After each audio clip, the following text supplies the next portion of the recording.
in the UK, it's humid on a normal basis. What are they doing out there? I was going to visit in July, but this leg injury is keeping me here. I'm glad I can't go now. There's no way. Those hotels that house me out there, they better have air conditioning. I think you're just describing Americans in general as kind of pansies, that we've become very spoiled that we all need AC. No.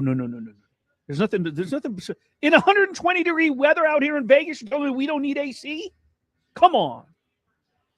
Well, in Colorado, you never know day to day what the hell's going on with the weather. It's a crazy place. It's a crazy place right now for the Avs. Are you following what's happening here with the vote of confidence, the moving forward with Jared Bednar? Because right now the Avs are like, we're going to have to wait through the weekend. Like, they're having to make a decision here, and it may be around availability of replacements for Bednar.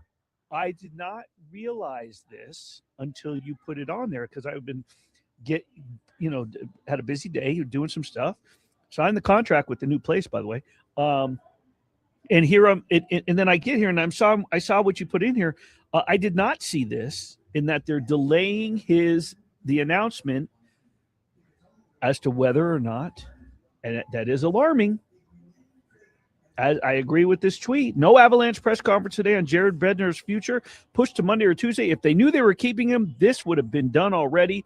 This long, awkward silence, they're agonizing over firing him.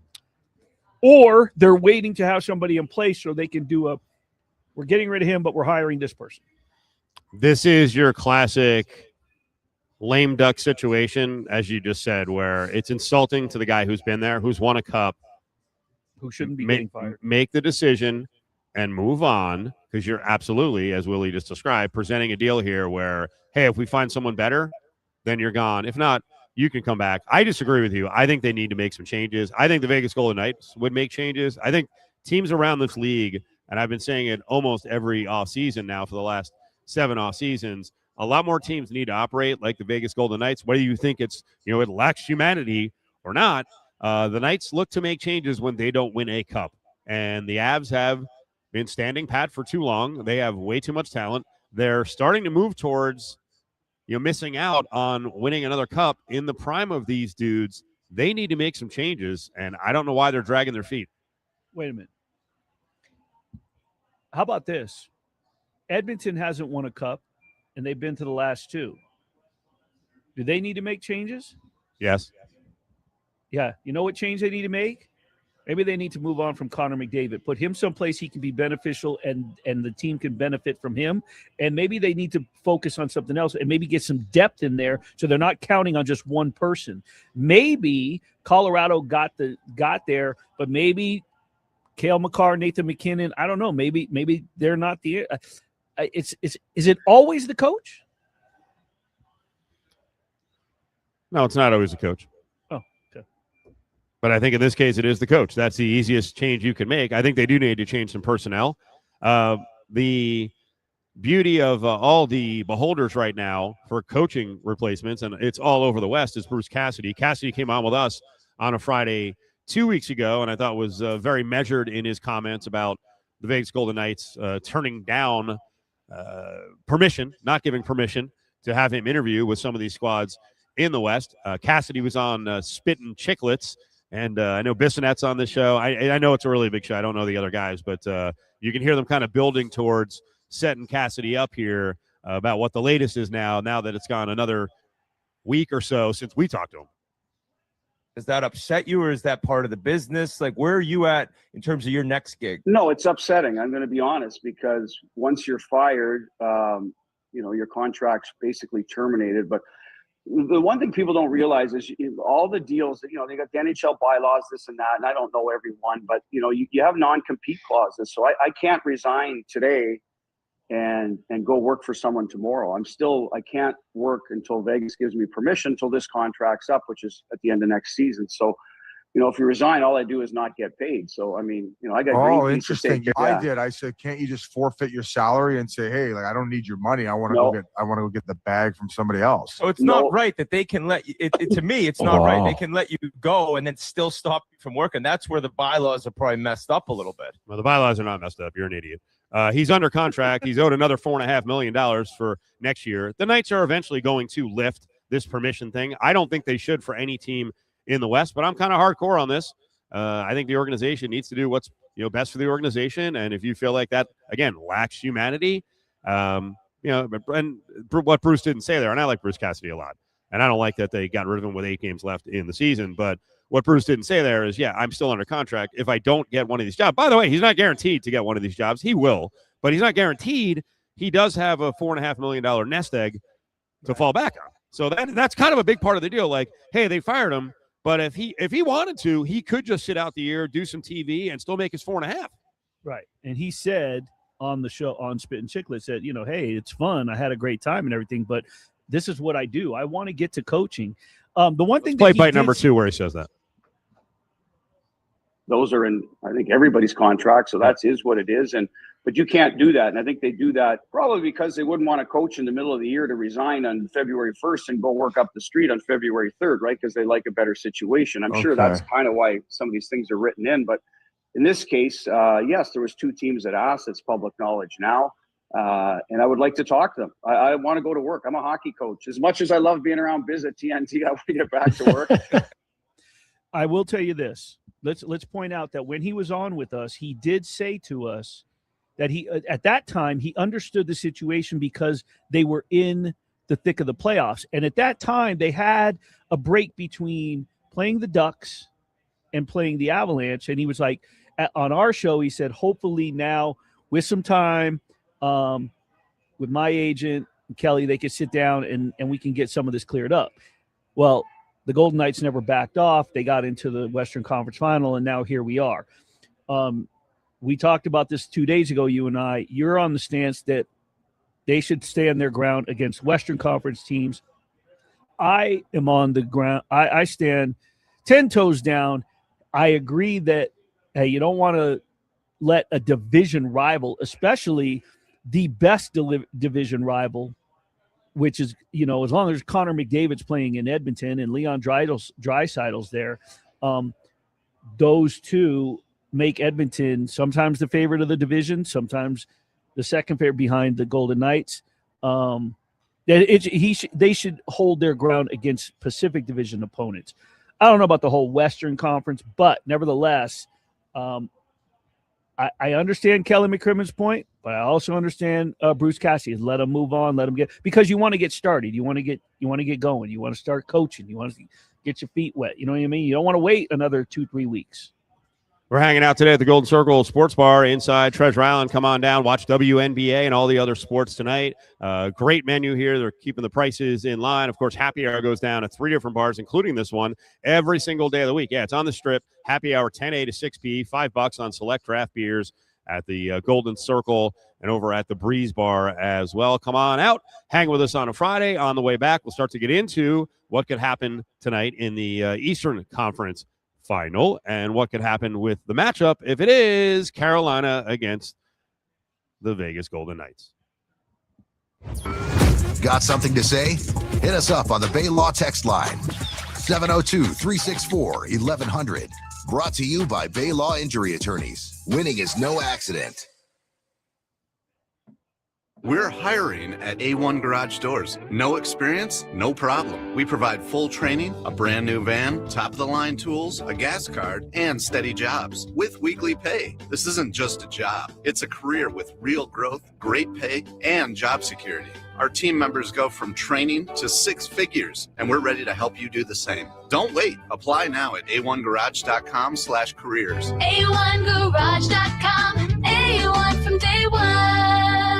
Download to see if you qualify. Not all customers will qualify. Transfer fees may apply. No Albert subscription required. Albert is not a bank. Albert Instant Loans are issued by FinWise Bank, member FDIC. Not an actual client. Terms apply. Kylie, what's wrong? I just got hit with a car repair bill. I'm behind on rent, and I feel like I can never save any money. Have you tried the Albert app? Albert is your financial assistant, helping you find ways to save and create custom budgets to actually grow your money. Plus, you can get up to $10,000 for big expenses or advance up to $1,000 fast when you need cash right away. Albert can get me up to $10,000? Exactly. Albert spots you in a pinch and helps you grow your money in the long run. I'm downloading Albert right now. Download the Albert app and use promo code BOOST to borrow up to $10,000 for whatever you need. The Albert app helps you budget better and save more money so you reach your financial goals faster. Download the Albert app right now and use promo code BOOST to borrow up to $10,000. Use code BOOST to borrow up to $10,000. Wesley Financial Group is not a law firm, and Chuck McDowell definitely not an attorney. This is Chuck. If someone talked you into buying something really silly and you want to get out of that silly little thing, my advice, get the facts. Call me and I'll send you our timeshare exit kit absolutely free. Inside, you'll learn how timeshare works and all your options for cancellation. Call Wesley now for your free exit information kit. 800-791-0000. That's 800-791-0000. Hey, Las Vegas, are you tired of plumbing prices that break the bank? At 365 Plumbing, we're bringing fair pricing back. Family owned and operated, we treat your home like it's our own. For your everyday plumbing needs, we're here 365 days a year, rain or shine, day or night. Extend the life of your water heater right now. For a limited time, take advantage of our water heater flush special for only $26. Visit us at 365plumbingnv.com. 365 Plumbing, because where the water flows, 365 Plumbing goes. There's a difference you can feel when you step into the showroom at Findlay Honda Henderson. Sure, our cars are beautiful, built to last, and our certified pre-owned inventory is one of the largest in the country. But the difference is our people. From the sales floor to the service department, we're focused on you. Because when you're the center of our attention, everybody wins. It may not be what you're used to, but we think it should be. Welcome to The Difference at Findlay Honda Henderson in the Valley Auto Mall. I'm attorney Paul Powell. If you've been injured in an accident, call me right now, 728-5500. The call is free and we'll come to you. I promise to never take more money than you, and I put it in writing. Paul Powell. More lawyer, less fee. There are 6 things that must be exactly perfect for your air conditioner to use less energy and last longer. If even one isn't perfect, your system works harder and wears out quicker. For just $129, Gettle will give your system a rejuvenation. We'll test and adjust all 6 things and clean the outdoor coils the right way, not the easy way. Those coils get hot, so that plaque is baked on. A garden hose just won't do it. No one knows air conditioners like Gettle. Goettl will keep you cool, but it's hard to spell. Summer just got a whole lot more rewarding at Terrible's. During our 100 days of summer, we are dropping new deals every single day. At Terrible's, the calendar is stacked. Free products, buy one, get one offers, and 50 cents off each gallon of gas every day. What are you waiting for? The only way to find out is to download the Terrible's Plus Rewards app and earn daily rewards all summer long. 100 days of summer at Terrible's. Something new every day, everywhere. Visit Terrible's.com for details. Zips App Auto has expanded into one of the largest independent auto repair shops in the Valley. With 23 bays, over 12,000 square feet, Zips App is your one-stop shop, offering smog tests, oil changes, detailing, body work, and engine and transmission rebuilding. Plus, Zips App provides free towing and diagnostics with qualifying repairs. No appointment necessary. Zips App Auto on Cheyenne and North Durango Drive, and online at zipsappauto.com. High internet costs, cell phone bill going up, streaming services you forgot you had. What if someone fixed that for you? Radiant Star Checking at Westar Credit Union includes bill negotiation experts who can lower your monthly bills and cancel subscriptions you don't need. That alone could cover the $7 monthly benefits fee. Visit westar.org/RadiantStar to learn more. Radiant Star Checking has a $7 monthly benefits fee. Activation required. Terms and conditions apply. Share savings with a minimum balance and membership eligibility is required to become a member. Insured by NCUA. Hey, it's Chris Fox with Simply Vegas Real Estate. If you're buying, selling, investing, or you have a property in distress and you need to sell fast, call me 702-419-4346. 702-419-4346. Or at foxsellsvegas.com. Broker 100960. This sports update is brought to you by the William Hill Nevada Mobile Sports Account, where you can earn up to a $250 bonus bet after placing your first wager. Sign up today and you'll never miss another bet. Go to williamhill.us for more info. Kicker for the Nighthawks, Gabe Rui, was named Week 11 Special 10 seconds. In the Indoor Football League. The Vegas Nighthawks return to the Lee's Family Forum in Henderson as they will host the Quad City Steamwheelers Sunday at 4:30. Now back to Cofield and Company. on ESPN Las Vegas. All right, Willie, what's going to happen tonight in the Eastern Conference Final as Montreal in big trouble against the Canes? Does it end tonight? Does it extend through the weekend? I have it ending. I think we saw how weathered Montreal is. You got to remember, this is a team that went through a very tough 7-game series, finished it in Buffalo in overtime, winning it 3-2. That was 2 days after losing 8-3 at home, right? And then 3 days later, they go into Carolina using adrenaline and everything they got within their competitive genetic code to pull out a 6-2 win. And I think that's one of those games where the Hurricanes hadn't given up much. Freddie Anderson had been outstanding, been the best goaltender to that point. You know, this was before Carter Hart, finished off the Avalanche. And then Carolina wins 3 straight, 3-2, 3-2, 4-0. And the thing is, those 2 3-2 wins were in overtime. So you're talking about a Montreal team that not a lot of people gave a chance to. They have now played 7 overtime games in the postseason, 2 in this series, and they've lost 3 in a row.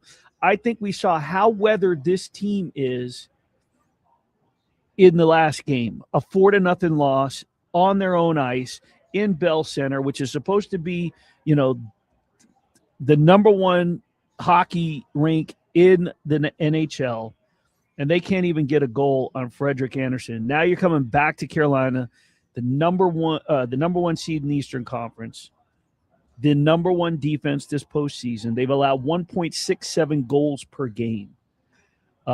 And they've registered 3 shutouts out of their 11 wins.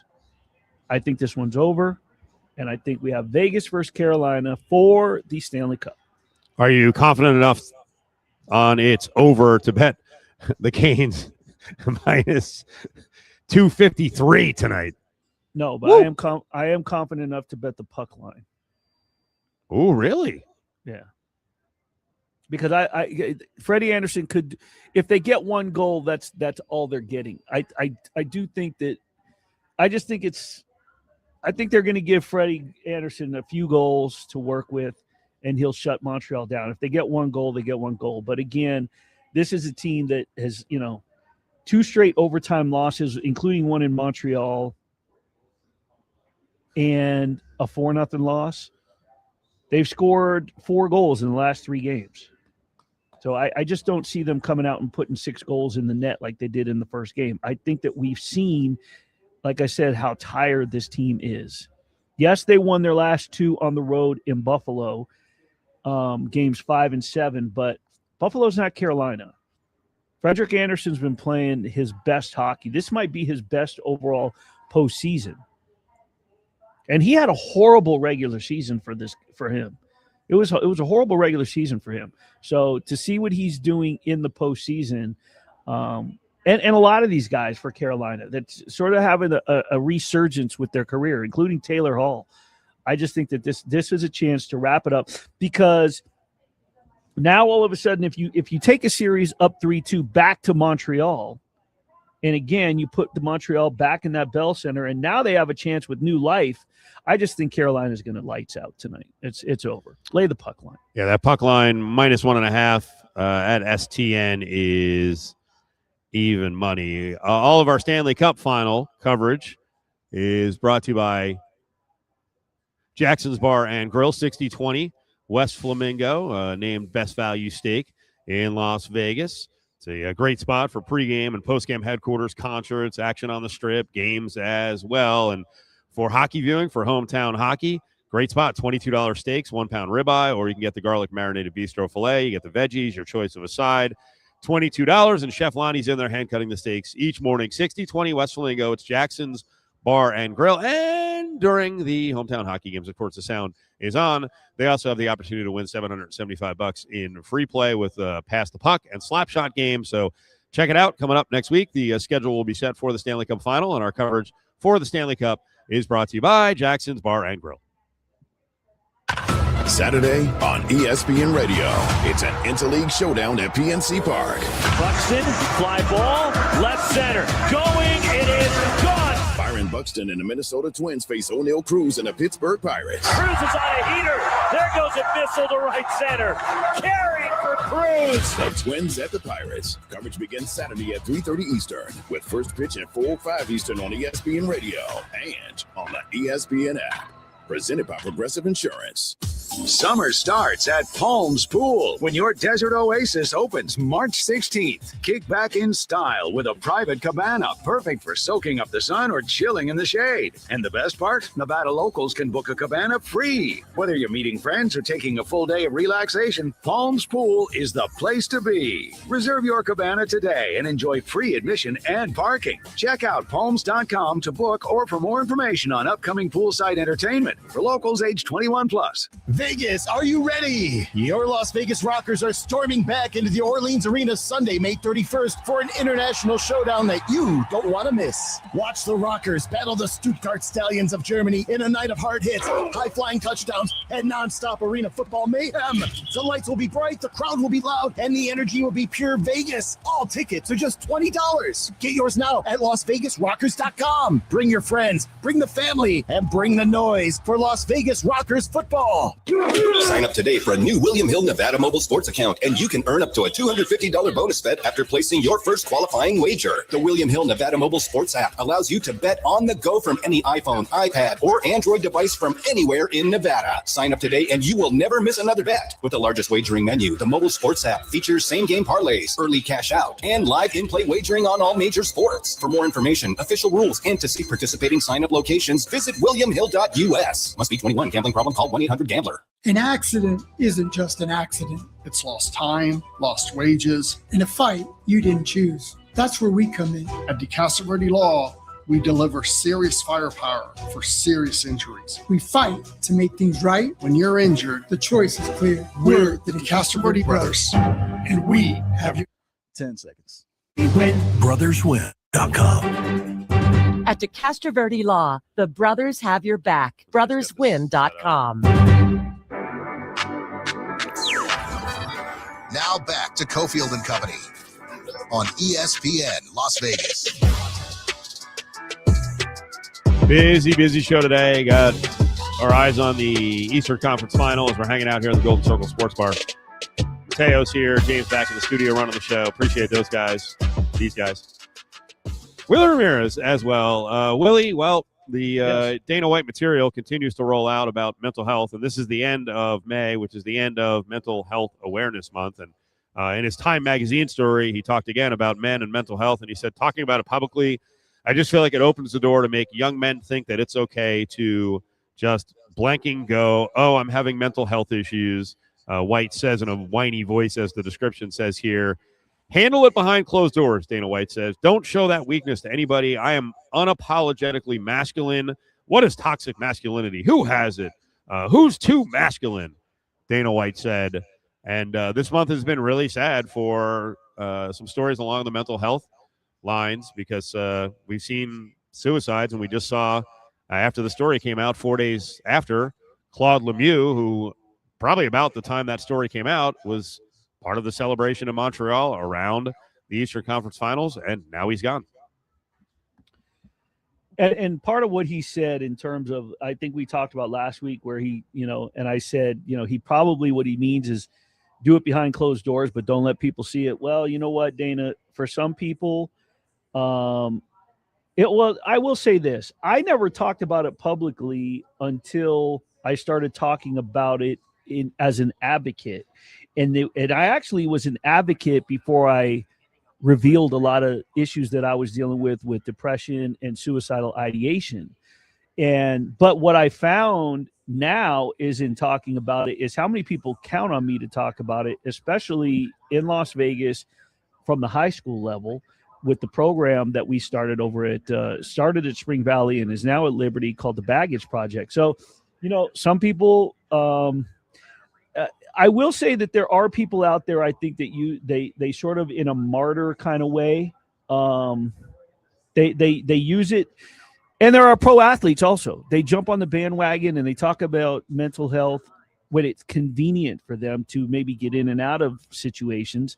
But nevertheless, I don't care if you're a man, if you're a woman, if you're a teenager, especially if you're a teenager, and especially this day and age, if you're a young man and you're the biggest, baddest young man in wrestling or football, you should feel comfortable in being able to come forward and say that you're dealing with mental health issues. And if you're doing it in public, then you're doing it in public. If you're showing vulnerability, that's fine.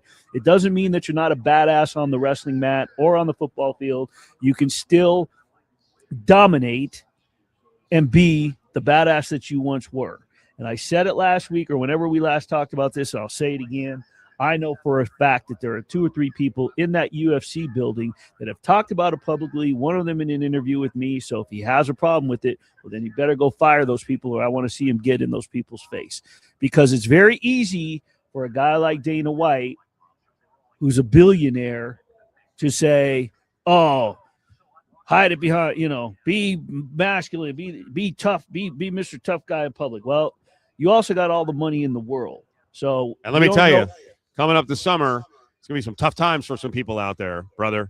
I don't want to go into the Dusty Road's Hard Times speech, which is one of my favorite. We'll have to grab that for Monday, but times are tough. And I happened to notice today, I guess these news reporters thought this was kind of funny, not realizing what it signals. But the subject of tough times and belt tightening and hamburger helper came up. Can you fire this, James? And last but not least, one trend in True Brand is making a big comeback as consumers tighten their wallets. And here it is, Hamburger Helper. The mix of mac and cheese and ground beef is seeing a surge in sales. Yeah, I love the people in the background are like, I'm not saying there's anything wrong with the Helper. I am fortunate to not have grown up having to have it. And I'm not even saying it's like a poor people thing. Frankly, my mother is not a ground beef person, so it's not what she made. But I'll tell you what, over the years, I can get down with some Helper. I can get down with it big time. But the way that story was introed, like, hey, tough times, belt tightening, Hamburger Helper is back. Oh, is that right? This is a happy story? I've never had Hamburger Helper once. Well, you're a great cook. But for those, I will tell you, for those of us who are on a budget and those of us who aren't good cooks, it is very easy. It is good. But I think it was kind of what that story was representing. Like, yay, like not yay. And to people out there who, again, I think Dana White's point is, hey, oftentimes a male, as a provider of the family, it's not cool to show weakness. There are times when you're weak, man. There are times when you're struggling. These are hard times, brother. Well, it's just I don't get the, I don't understand. I get where he's coming from and what he's trying to say, but what he's not saying is what it's doing when you do reveal it, when you do show that, when you're a role model, or when people look up to you and you show that that vulnerability, if you will. One of his biggest support. Okay, mental health, right? Mental health is not just depression. It also ties in with addiction, doesn't it? Doesn't it also tie in with recovery? Well, who's one of his biggest allies in town that's at all of his events? And we know he's on the right side of politics, and we know that he stands his ground, and he's probably one of the toughest NFL football players. Who might that be? Mad Max? Well, he's a big advocate, and he's out there talking about recovery and what he overcame. Isn't that discussing it in public? There's nothing wrong with talking, and that's the whole thing, is males and females shouldn't do it either, but males should not be bottling things up just because there are some people out there who are like, I'm not comfortable talking about my struggles. Dudes, talk if you need to talk. Lean on your male friends, your female friends. Do whatever you need to do. May is over here, in another 24 plus hours. Sorry, June is men's mental health awareness. June, okay, well, it'll be back with men's mental health awareness, and I'm sure more comments will come out from the tough fella. On the way back, let's go to Canada. We're going to talk to Gabe Morency, who's great on hockey, and he's following Montreal very closely, knows a lot about Toronto as well. The sports rage is on the way. Evan, Canty, and Michelle are unsportsmanlike. Players that have had multiple MVPs and multiple titles. Michael Jordan, Bill Russell, Kareem Abdul-Jabbar, LeBron James, Magic Johnson, Tim Duncan, Larry Bird, Steph Curry, Wilt Chamberlain. And if FCA pulls it off, he becomes the 10th name on that list. He's not on par with any of the players that I just listed. On ESPN Las Vegas, 1100 AM and 100.9 FM. If it's for the truck, give us a call. We've got it. For the Truck is your premier truck shop. Our suspension experts will take your ride to the next level. Steps, wheels, bumpers, suspensions, tires, covers, accessories, liners, lifts installed. For the Truck has it all. Specializing in precision suspension tuning for sports cars, SUVs, and of course, trucks. From high-end alignments to full suspension upgrades, we have everything you need. If it's for the truck, give us a call. We've got it. On 702-840-4400. The Golden Circle Sports Bar inside Treasure Island Hotel and Casino is the best place to watch games on the Strip. There's a huge video wall and over 55-plus screens throughout the bar. Place your sports bets at the new STN Sportsbook. The menu with the Golden Circle Burger, the Linebacker Bison Burger, Philly Cheesesteak, the Polish Sausage, and so much more is dynamite. The Golden Circle Sports Bar's happy hour is amazing with $5 draft beers every day from 10 a to 6 p. Treasure Island, the Vegas destination for those seeking a contemporary resort experience with an ideal location on the Las Vegas Strip. And remember, parking is always free. I was in a wreck. I need a check. I was in a wreck. I need a check. I was in a wreck. I need a check. I'm Attorney Kevin Rowe. Getting rear-ended once is bad enough. Don't let the insurance company hit you again with a lowball offer. Call an experienced attorney who knows how to fight and win. Call Lerner and Rowe today. 877-1500. 877-1500. 877-1500. Randy Westbrook, managing attorney. Looking for a new career but worried about the cost? Check out Truck U CDL training. If you're unemployed or underemployed, there are grant opportunities available that could cover up to 100% of your CDL tuition.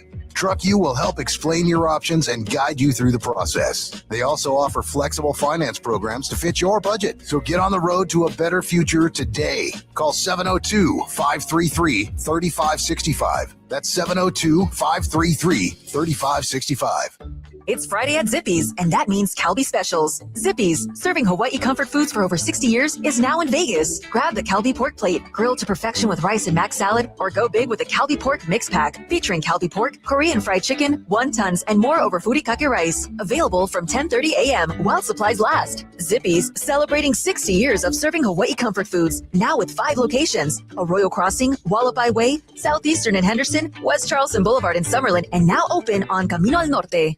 There's a difference you can feel when you step into the showroom at Finley Honda Henderson. Sure, our cars are beautiful, built to last, and our certified pre-owned inventory is one of the largest in the country. But the difference is our people. From the sales floor to the service department, we're focused on you. Because when you're the center of our attention, everybody wins.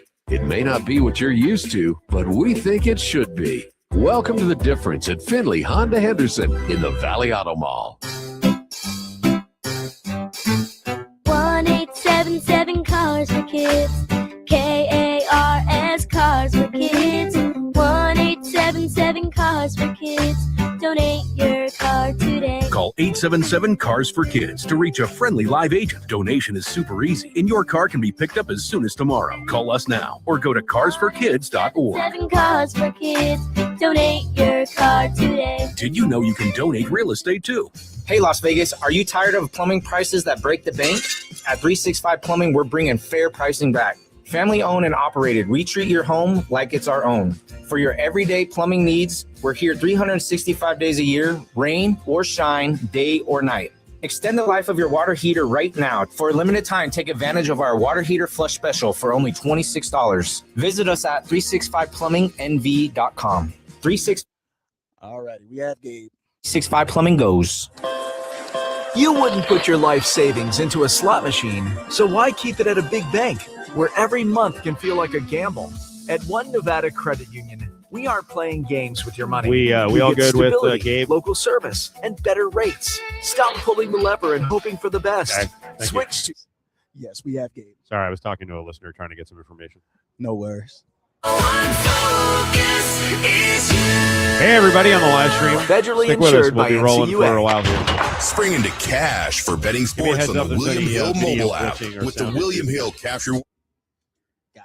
$500 in give me a cash. heads up. Earn Spring Rewards points for mobile As you watch wagers this, made if there's until any May video 31st. Win or lose, you can earn even more Spring Rewards points for teasers, parlays, and same-game parlays. Sign up for the William Hill mobile app today and opt in to enroll in Spring Rewards. To see participating locations, visit williamhill.us. Must be 21. Gambling problem? Call 1-800-522-4700. Hey, it's Chris Fox with Simply Vegas Real Estate. If you're buying, selling, investing, or 10 seconds. and you need to sell fast, call me 702-419-4346. 702-419-4346. Or at foxsellsvegas.com. Broker 100960.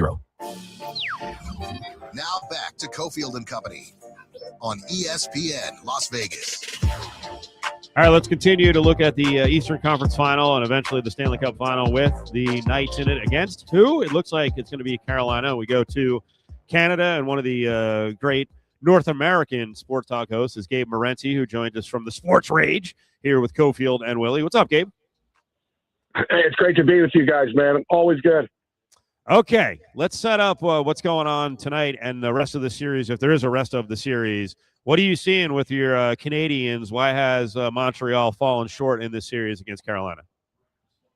Well, number one, Carolina are good, right? They really are that good, and they've just absolutely suffocated the Montreal Canadiens. As you guys have seen, the Canadiens just can't get any shots through the red wall that is the Carolina Hurricanes right now. The Canes are good at blocking shots. The Canes are really good at puck possession. But I'll tell you what, if there's one sort of that's amazing with this Canadiens team, because you guys have seen how cool the pregame ceremonies are and the pregame introduction and all of that. That's all cute, but they're 2-6 in Montreal in the playoffs. It's unbelievable. Montreal Canadiens have been playing hockey for a long time, guys. You know, they're a charter member of the National Hockey League, and this is the first team ever to lose 4 straight home playoff games somehow. You know, people are paying $1,000 to sit in the last row of the arena, and they keep on going home disappointed. But with that being stated, they're 7-3 on the road. And, you know, it's unbelievable. At home, they got an 18% power play. On the road, they got a 29% power play. At home, Dolbish has got an 8.99 save percentage. On the road, 9.20 save percentage. So the Canadiens have played a lot freer and looser on the road. Except Carolina aren't exactly the type of team that you're going to catch, you know, looking ahead. The only game they lost here was when they didn't play hockey in 12 days. Canadiens are up against it tonight, guys. But I'll tell you what, at plus 214 on the money line right now, that's a pretty nice price for a hockey team that is playing with house money.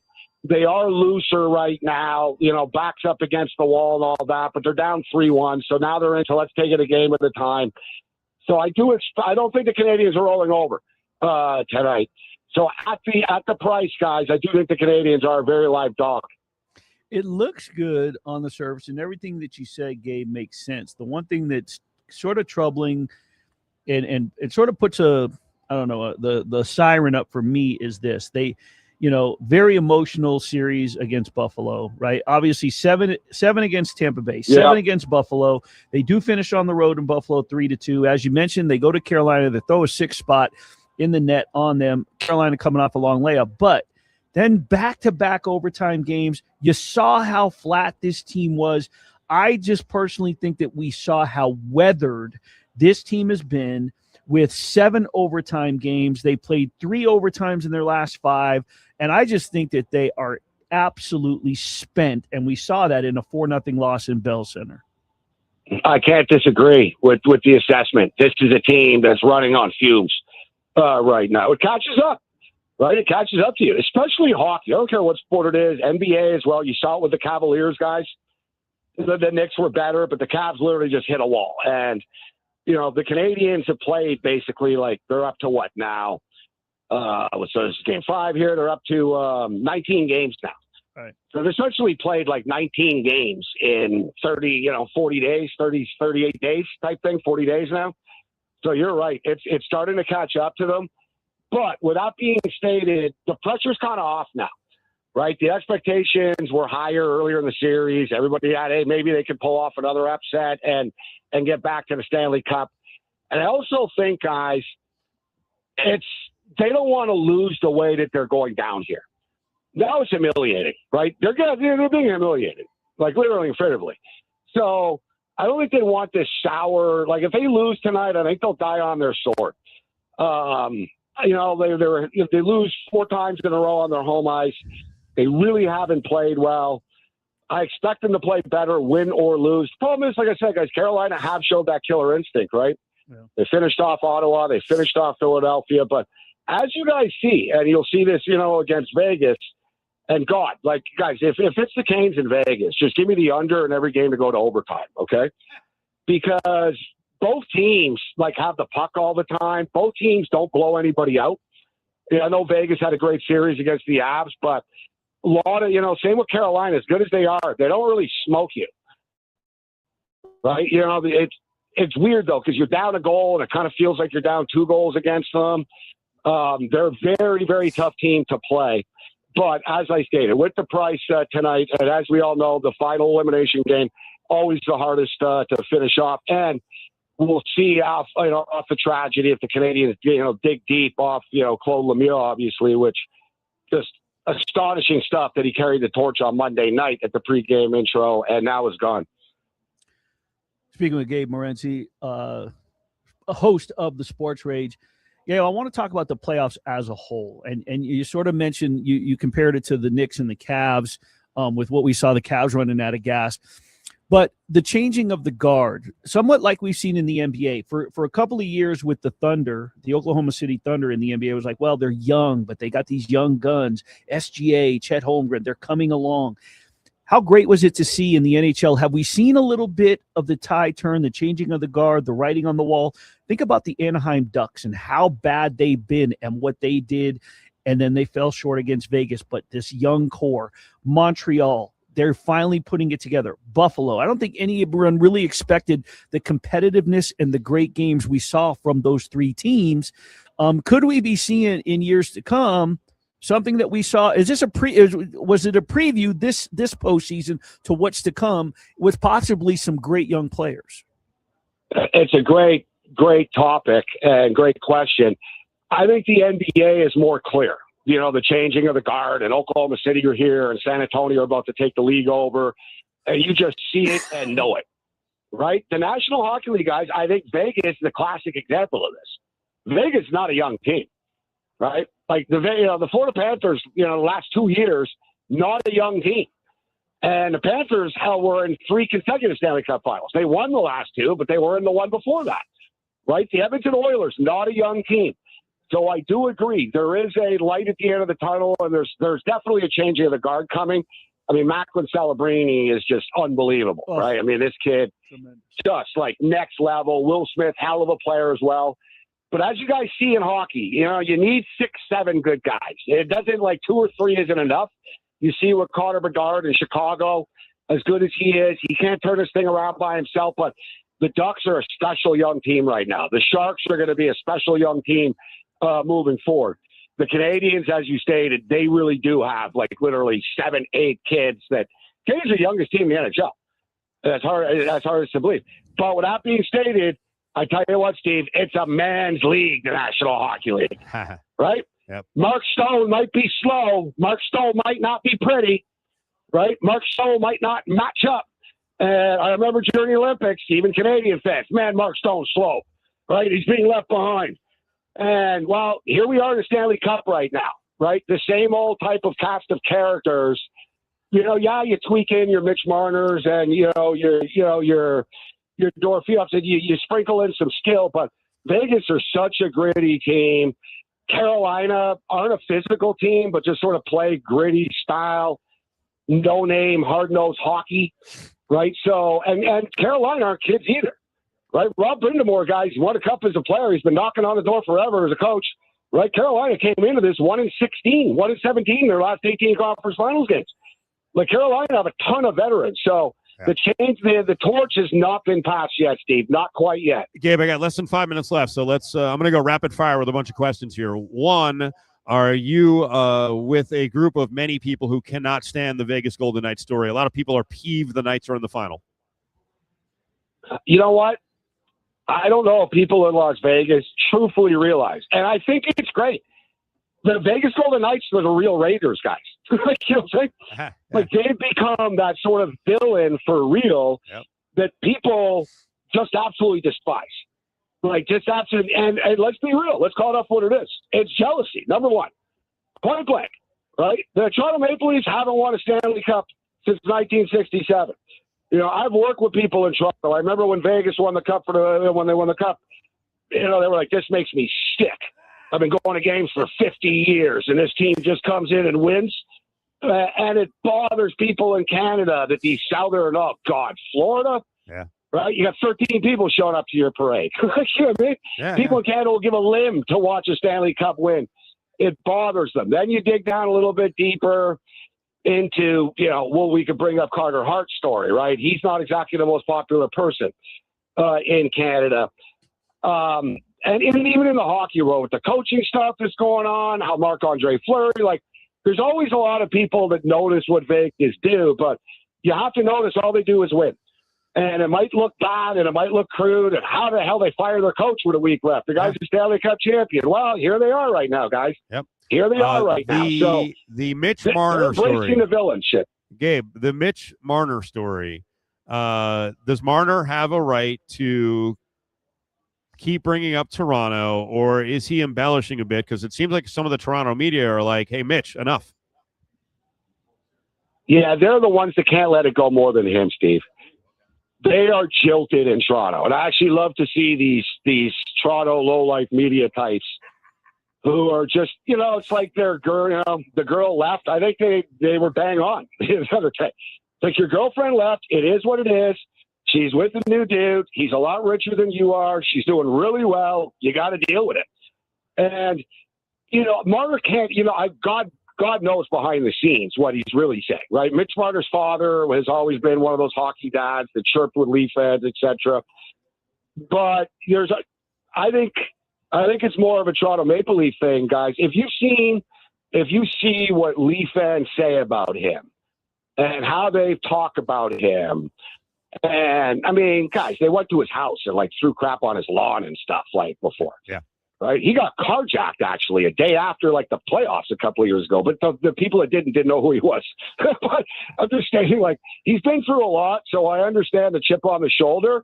And if it's fueling him, guys, because I tell you what, ironically, he was an awesome player in the regular season all the time with the Leafs, and he always disappeared in the playoffs. That's what bothered the fans. Yeah. Now I saw this year, you see, it was an okay regular season. Now he's taking over in the playoffs.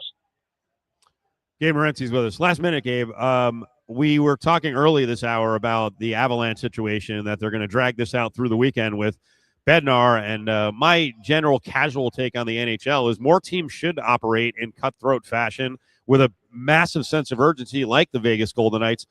Am I wrong? I mean, should the Avs move on from Bednar? And why doesn't the league follow the example of the Knights and just go every offseason? It's such an old boy, slow-moving league, man. It's a recycled network. And look, that's why Tortsy gets the job, but he's part of that crew.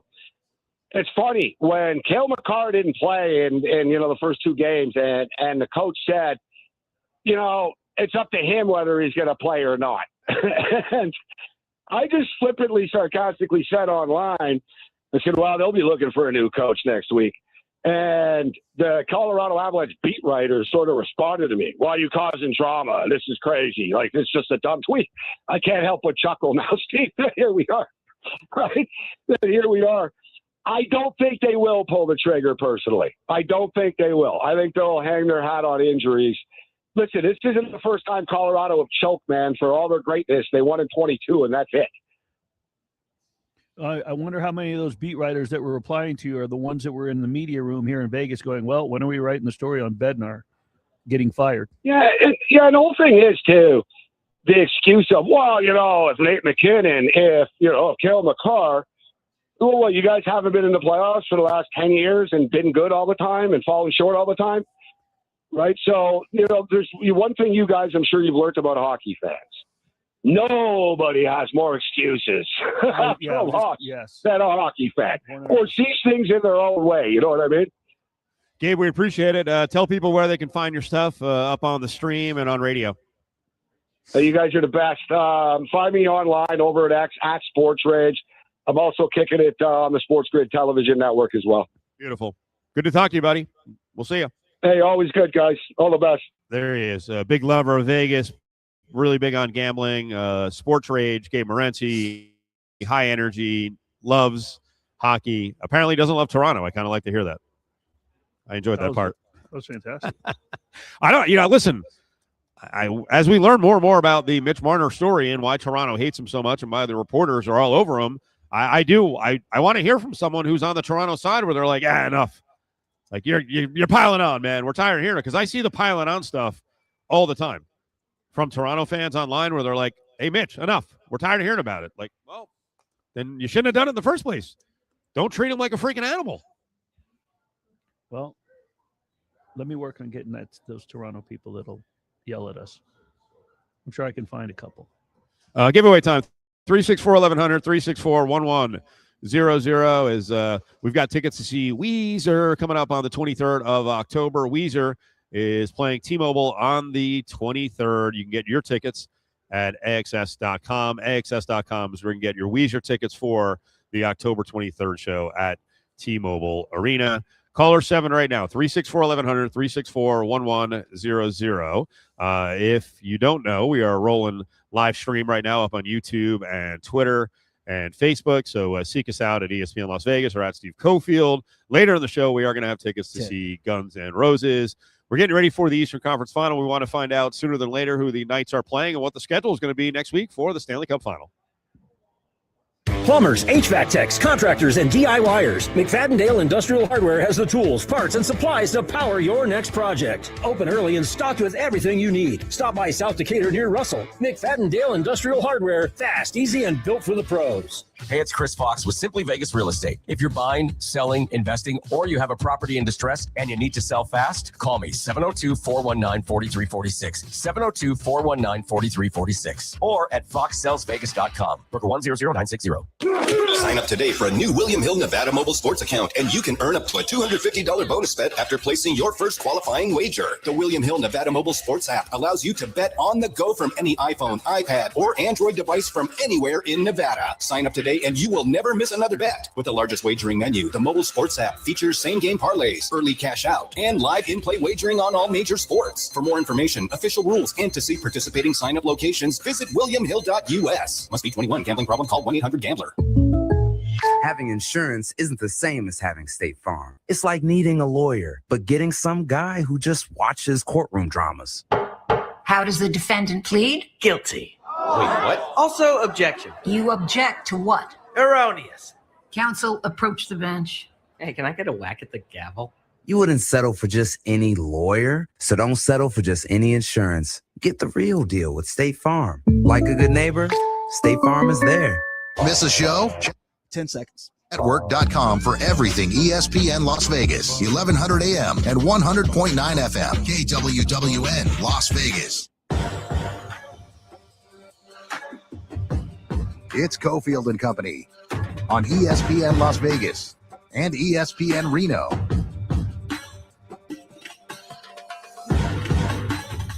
Four o'clock hour is here. Brought to you by Battleborn Injury Lawyers. We're on ESPN Reno and ESPN Las Vegas. Big Four is on the way. We got some college baseball in front of us here on the 55-plus TVs. NHL is coming up, WNBA tonight as well. And if I didn't mention it, MLB, we'll go through the schedule as the A's have a big series after a lousy series against the Mariners. They're going to be taking on the Yankees in Sacktown. Let's get to it.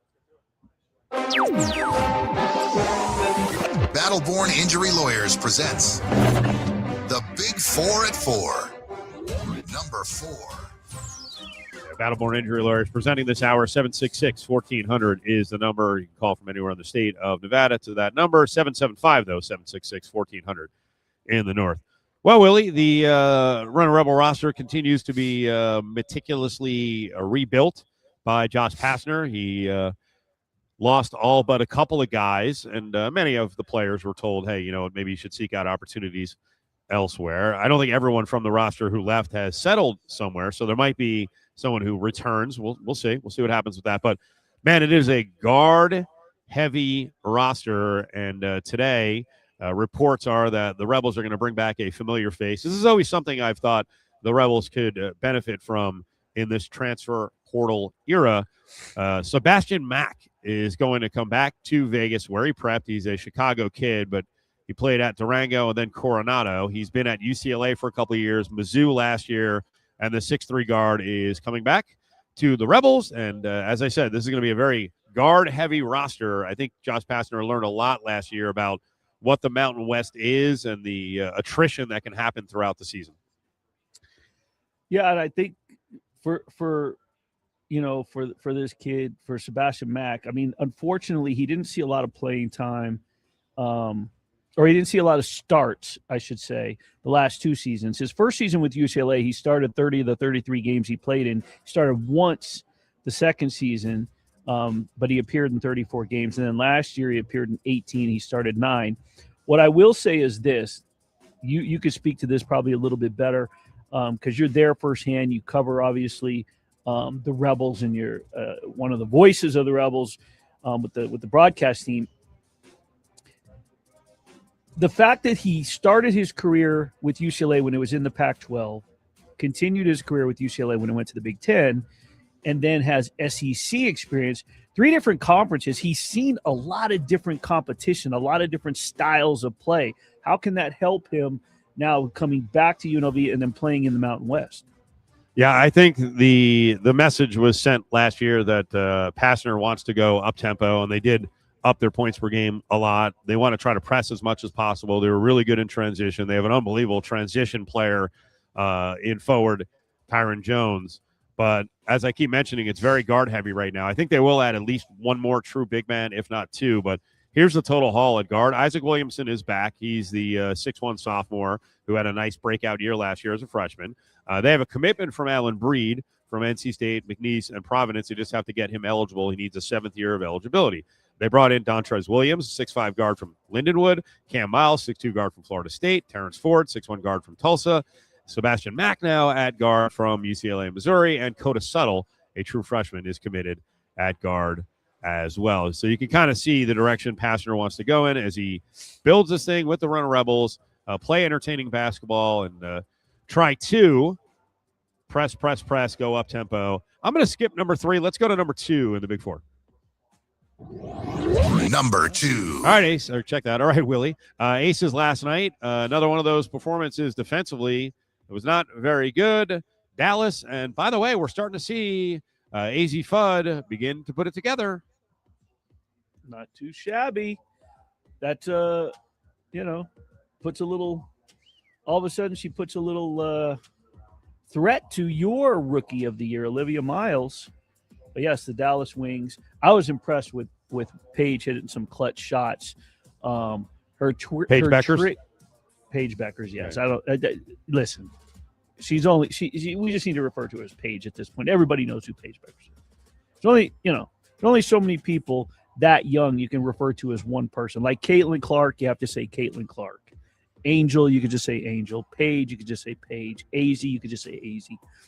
But the defense, once again, with the way that Dallas, the ball movement that they were using, the shooting that we saw, the one thing that I will say that somewhat stood out, and I was keeping an eye on, was whether or not Jackie Young was going to respond after 2 straight games of not scoring a point, and she did finally score. So it's a matter of whether or not this team plays defense and starts finding its aggressive way. It was its first loss on the road. Nevertheless, Dallas is playing some really good basketball. Hey, how about let's go back a couple of weeks. Didn't you say that Fernandez was starting to lose it when he was calling out the selfishness on the Wings team? And seems like the kick in the butt is starting to work.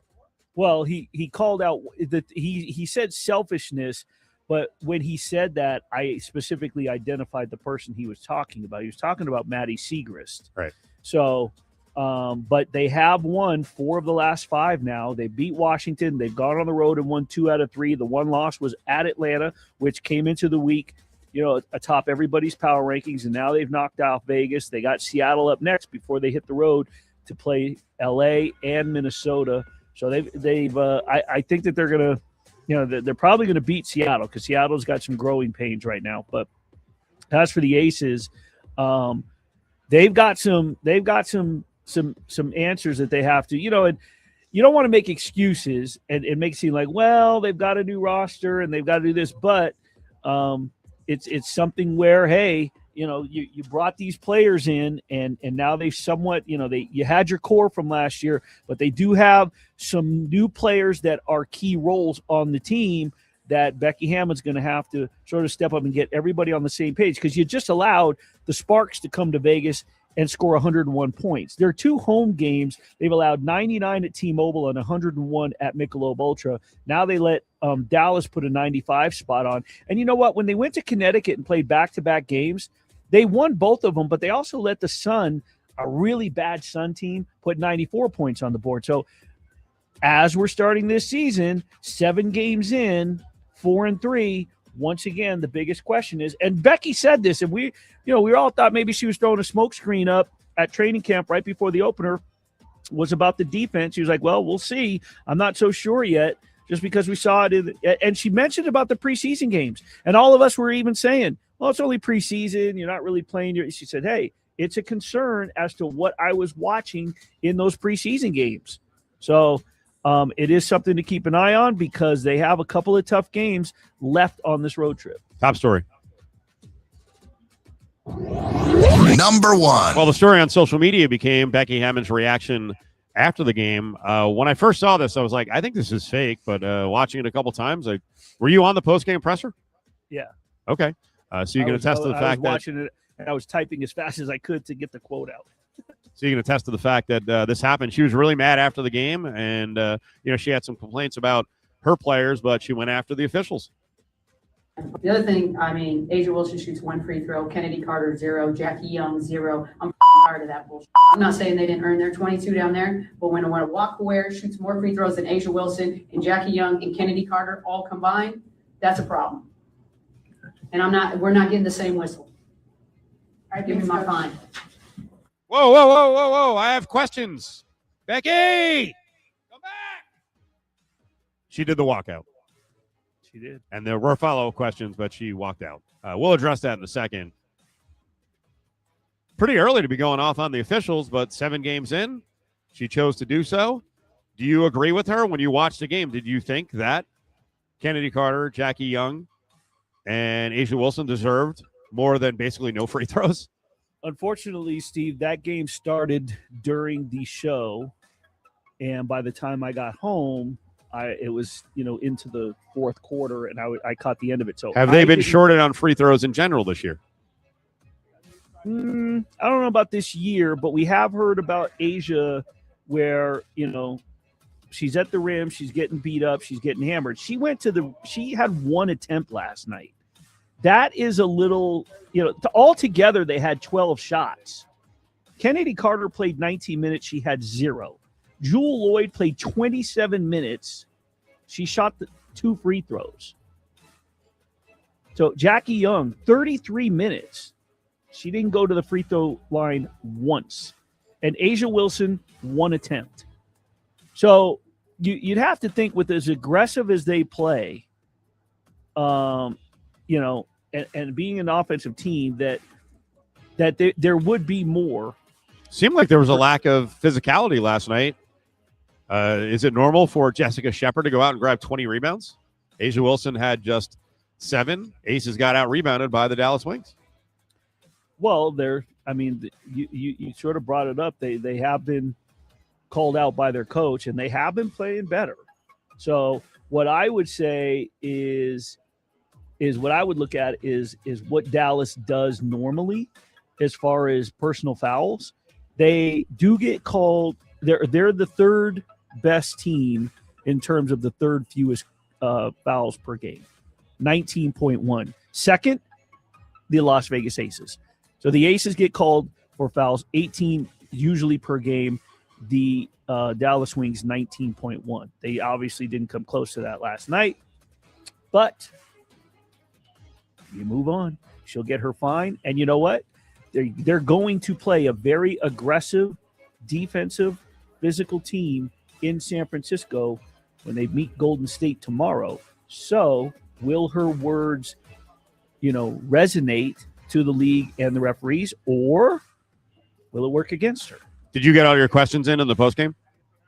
I wasn't in the Zoom. I was on the live stream itself through social media. Okay. What do you think of the walkout by Becky Hammon at the end where you couldn't hear real well, but she said, I'll take my fine, and then picked up the paper, dropped it, and stormed out. She shouldn't have done it. It's the same thing as we talked about with Tortorella not showing up, Kennedy Carter leaving her, which I got some clarification, by the way, today because I wrote a column on Kennedy Carter for my new media vendor. But I got clarification what happened in Atlanta, just for the record, sidebar there. No, you stay and you wait. She was upset, and I get it, but at the same token, but it goes to show you how upset she is because it's something that she doesn't normally do. That's not her style. She'll sit there and she'll answer questions. I don't know. I'd be pretty upset if I drove 45 minutes, an hour and a half to go cover the game in Dallas. If I was a local media member and the coach is storming out. You ever drive around Dallas? Not the easiest place to get to your destination. Well, you also probably didn't drive 45 minutes or an hour just to talk to Becky Hammon. You may not have gotten a quote, but you got a story out of the fact as to why you didn't get a quote. So nevertheless, I mean, it's not as if your whole nights, you're not a beat writer that got disciplined to go, man, I drove all this way and she left. You didn't go there just to talk to Becky. And if you did, you put a request in for a one-on-one. Let's not blow this up. She screwed up. She messed up. She was angry. But there you go. We're getting back to hockey coming up later in the hour. Our coverage all throughout the Stanley Cup Final is brought to you by our friends at Jackson's Bar and Grill, 6020 West Flamingo. Jackson's Bar and Grill, Flamingo and Jones. And remember, during the games, they have gaming bonuses up to $775 available during the hometown hockey game. Sound is on. They've got all-day happy hour, and you can play pass the puck or slap shot. And you potentially can get the bonuses for the gaming. Great gaming bar. Jackson's Bar and Grill. It's on Flamingo and Jones. We come back. We're going to preview the Aces game in Golden State. And like I said, more hockey on the way. Matt Neverett in the final hour on the baseball weekend. Hey, Jeff, how's the new job working out?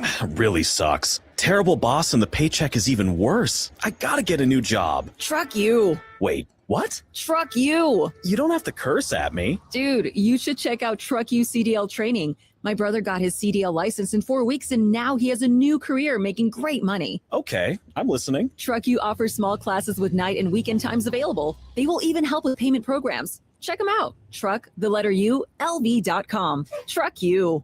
I was in a wreck. I need a check. I was in a wreck. I need a check. I was in a wreck. I need a check. After an accident, you don't want another headache dealing with the insurance companies. Let us get you all the money you deserve. Call 877-1500. That's 877-1500. Lerner & Rowe is the way to go. 877-1500. 877-1500. Randy Westbrook, managing attorney.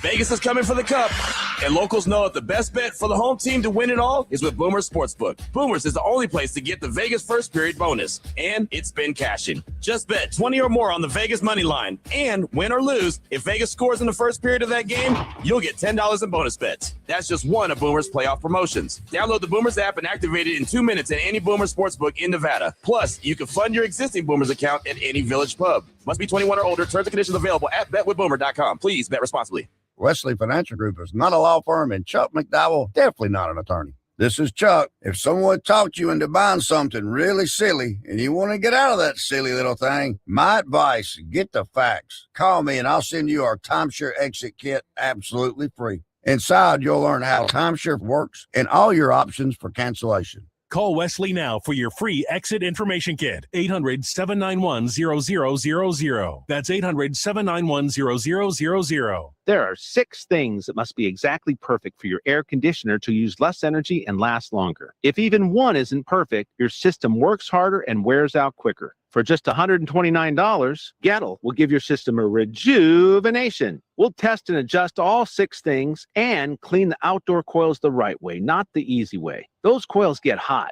so that plaque is baked on. A garden hose just won't do it. No one knows air conditioners like Gettle. Goettl will keep you cool, but it's hard to spell. Fresh meets craveable with the turkey, bacon, and avocado at Port of Subs. Freshly sliced turkey, crispy bacon, and creamy avocado stacked into one seriously satisfying sub. It's rich, it's fresh, and it's built to hit every craving. Order now in-store or at portofsubs.com. Turkey, bacon, and avocado. Fresh flavor, fully loaded. Sliced fresh sandwiches, Port of Subs. Meet Barkley. When Barkley smells gas, he leaves fast. When Barkley hears hissing coming from a gas appliance, he leaves fast. When Barkley sees dirt or water shooting from the ground, he leaves fast. Barkley then calls 911 and Southwest Gas from a safe location. Did that dog just grab a phone and dial 911? Gas lines can be buried anywhere, so remember to call 911 and Southwest Gas. Clark County Credit Union is now Create Credit Union. You can expect the same amazing service and great rates that have been part of Southern Nevada for 75 years. We have always been here for what matters most, to help you create the life you want. There are so many benefits to banking at Create Credit Union, so open an account today. It's smart, simple, and convenient. Visit createcu.org to get started. Let us help you create the life you want. Insured by American Share Insurance. 1-877 Cars for Kids. KARS Cars for Kids. 1-877 Cars for Kids. Donate your car today. Call 877 Cars for Kids to reach a friendly live agent. Donation is super easy, and your car can be picked up as soon as tomorrow. Call us now or go to carsforkids.org. 7 Cars for Kids. Donate your car today. Did you know you can donate real estate too? Hey, Las Vegas, are you tired of plumbing prices that break the bank? At 365 Plumbing, we're bringing fair pricing back. Family owned and operated, we treat your home like it's our own. For your everyday plumbing needs, we're here 365 days a year, rain or shine, day or night. Extend the life of your water heater right now. For a limited time, take advantage of our water heater flush special. We have Kevin. 365plumbingnv.com. 365 Plumbing, because where the water flows, 365 Plumbing goes. Attorney Justin Watkins with Battleborn Injury Lawyers. Right now, thousands of rideshare drivers are on our roads, racing to the next pickup, looking at their phone instead of watching the road. But when a rideshare driver causes a crash, the company will likely suspend them. So the drivers are rewarded for staying quiet about what they're actually doing. And if they don't tell the truth, you could be fighting over thousands of dollars instead of millions. At Battleborn, we'll prove if a driver was operating as a rideshare. Call Battleborn Injury Lawyers today at 766-1400. Hey, it's Chris Fox with Simply Vegas Real Estate. If you're buying, selling, investing, or you have a property in distress and you need to sell fast, call me 702-419-4346. 702-419-4346 or at foxsellsvegas.com. Broker 100960. The Rebel football season will kick off again in week 0 as the Rebels will host the Memphis Tigers of the American 10 seconds.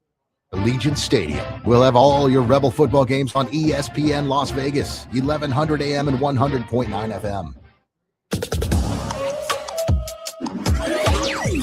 It's Cofield and Company on ESPN Las Vegas and ESPN Reno. All right, moving towards the halfway point at Cofield and Company. Great spot to watch sports all week long. Golden Circle Sports Bar right here at Treasure Island. Free parking for locals. Yep, it's on the Strip. They've got the free parking in the South Park. You can come on down and see the progress of the Hard Rock and the big guitar. I take a picture every time I'm down here. That thing is going to be incredible when it's done. Also incredible, towering, not Inferno, but a tower of power and taste. I'm getting cheesy. Beef brisket hot dog special now. Limited time here at the Golden Circle, Willie. Barbecue grilled, all beef hot dog topped with creamy mac and cheese. Served with the fries, and it is truly a brisket hot dog. Willie, let's get out to Golden State and see what's going on as we get ready for the Aces tomorrow. Yeah, we're going up to San Francisco where the Aces will visit off of a loss. The Aces, that is, the Golden State Valkyries, off of a win over the Indiana Fever. On Sunday. My bad. On Sunday. Is it? I thought it was tomorrow. Is it tomorrow? Is it Sunday? I believe the game's tomorrow. But you know who will straighten it out for us is Kevin Dana, the Valkyries play-by-play guy. He's joining us here on Cofield and Company on ESPN Las Vegas. Kevin, how are you? I'm doing well, guys. It is Sunday afternoon at 12:30. The game. Well, Cofield.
Back to back. And look, Connecticut is struggling this year as their sights are set forward to going to Houston. But that Indiana win was a big win. New York has been up and down this year. I think they'll really start to figure it out once they get their stars back, like Sabrina Ionescu did not play in that game. That was Satu Sabali's first game of the season. She was coming back from injury. And so they have caught some of these teams at the right time, but they got a full-fledged Indiana Fever team last night. That was a really, really nice win. I think this is a team, if you look at the Valkyries, I think this is a team that could aim for having home court in the first round of the playoffs, being a top 4 seed. Once again, we're speaking with Kevin Dana, play-by-play voice for the Golden State Valkyries. The Las Vegas Aces will visit San Francisco on Sunday in a matchup of, well, mentor versus mentee with Becky Hammon against Natalie Nakase. You mentioned some of the players there, you know, in terms of who's really come in and made a voice. But I think one of the names that has to be mentioned that brings, you know, a lot of experience to that I would have to imagine Natalie leans upon is Kayla Thornton. Yep, absolutely. Kayla Thornton was the all-star last year, 14-7, then suffered a knee injury right at the all-star break. I think like the practice before the first game back from the all-star break, and had to sit the second half of the season. She's had her ups and downs offensively this year, but defensively she's been there. She's been rebounding pretty well. So a big part of the rotation. It's great to have, you know, she brings championship experience from the New York Liberty, win that title in 2024. Absolutely love having Kayla Thornton on this team. You know, I want to ask you, you mentioned some of the teams around the league, and I want to talk to you league-wide right now. In terms of the players, we're seeing some a lot of players getting waived. I was shocked when Portland let Haley Jones and Shug Sutton go. Now the Connecticut Sun let Haley Van Lith go. Some of the names are a little bit surprising, and you never know with injuries where these players are going to get picked up. I would imagine by the All-Star break, we're going to see those 3 players and a lot of other ones that have been cut joining rosters. But is there anything surprising that you've seen, or is there anyone in particular that you're surprised by that's not on a roster? I mean, the thing I've learned from my year and a half work, or I guess a year and a fifth of working for broadcasting WNBA games, is to expect the unexpected. Like Valkyries last year waived Julie Van Loo after winning Eurobasket gold with Belgium. She had left, for Eurobasket, came back, and basically got waived pretty soon thereafter, and she was like the backup point guard for the team. But Caitlin Chen had played, well enough to earn that slot, and Caitlin Chen's been really good this year for the team. I will say, you mentioned Haley Van Lith. They just got back Layla Khan, the Connecticut Sun, and she played the last half of last year for the Sun. This is a rookie or a second-year player. As a rookie, she was awesome. I am a huge Layla Khan fan. And so I don't think that was much to do about like the way Haley Van Lith played, more about getting Layla Khan back. That's with 12 roster spots versus 15 in the NBA. There's just not as much kind of there's not as much space. And now it's good to have those developmental spots, so that brings it up to 14. But even then, if you look at those as like two-way contract players in the NBA, they can get 50 games. Developmental contract players in the WNBA only get to be active for 12. So there's just there's always going to be a roster crunch at the end of a WNBA bench, and I agree with you. I think Haley Jones is going to be on the roster sooner rather than later. Shug Sutton, a very solid player. That one did take me by surprise too. And Haley Van Lith has not played her last WNBA regular season game either. Kevin, we appreciate the time. Have fun on Sunday. We'll talk to you soon. Should be a fun game. Thanks for having me on, guys. There is Kevin Dana as the Aces are in Golden State in San Fran to take on the Valkyries on Sunday. Big weekend in the Bay Area, if you want to call Sacramento the Bay Area, north of the Bay Area, with the Yankees taking on Sacramento. Here's how the rundown rolls out with the starting pitching, Willie, as tonight's game will be right here on the LV Sports Network on our sister station. 12:30 the game. But pitching lineup tonight, Rodon against Sevy. Severino's pitched a little better of late. 2 games out, got pretty wrecked, but before that had thrown 4 straight good games, and last time out he had 10 strikeouts. Rodon -126. Then Weathers is going up against JT Ginn. Ginn's coming off an unbelievable performance. And then Will Warren against Javier Lopez. So Rodon is one of the best Yankee pitchers, but right now working back into form. So A's have an opportunity here to go against part of the Yankee staff that is not world beaters. I think they got to bounce back and pull off 2 or 3 because that Mariner series, not good at all. But again, the game's over on 12:30 the game tonight. Coverage will start at 6 o'clock. Saturday game, 6:30 coverage starts on ESPN Las Vegas. 6:30 start, ESPN Las Vegas. Sunday, game in the middle of the day, noon start, Fox Sports Las Vegas.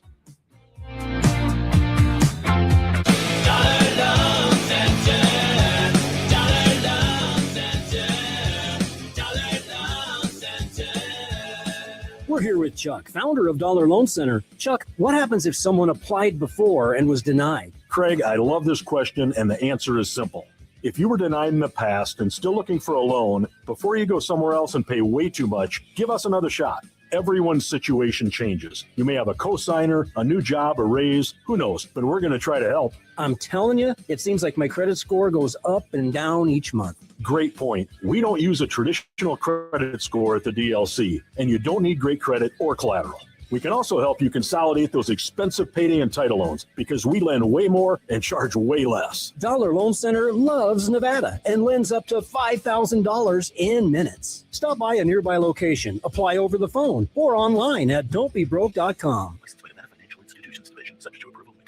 See website for details. Spring into cash for betting sports on the William Hill mobile app. With the William Hill Cash Rewards program, you can earn up to $500 in cash. Earn Spree Rewards points for mobile wagers made until May 31st. Win or lose, you can earn even more Spring Rewards points for teasers, parlays, and same-game parlays. Sign up for the William Hill mobile app today and opt in to enroll in Spring Rewards. To see participating locations, visit williamhill.us. Must be 21. Gambling problem? Call 1-800-522-4700.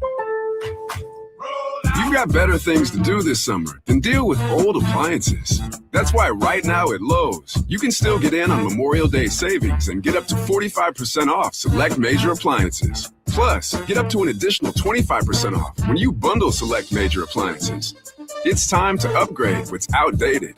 Our best lineup is here at Lowe's. Valid through 6/3. While supplies last, selection varies by location. See Lowe's.com for more details. Vegas, are you ready? Your Las Vegas Rockers are storming back into the Orleans Arena Sunday, May 31st for an international showdown that you don't want to miss. Watch the Rockers battle the Stuttgart Stallions of Germany in a night of hard hits, high-flying touchdowns, and non-stop arena football mayhem. The lights will be bright, the crowd will be loud, and the energy will be pure Vegas. All tickets are just $20. Get yours now at LasVegasRockers.com. Bring your friends, bring the family, and bring the noise for Las Vegas Rockers football. Nick here with Stefano's Greek and Mediterranean Grill. Summerlin, it's official. Stefano's is now open on Lake Mead in Buffalo. Come enjoy our beautiful dining room designed for family meals, quick lunches, and everything in between. Or swing by for fast, easy takeout with all your favorites. Gyros, bowls, shawarmas, kebabs, and our famous baklava. Our salad dressings and marinades are made with no seed oils. 10 seconds. Are cooked in 100% avocado oil. The new Stefano's in Summerlin is now open. Come taste what everyone's talking about. Stefano's, real food, real fast, real healthy. It's Cofield and Company on ESPN Las Vegas and ESPN Reno.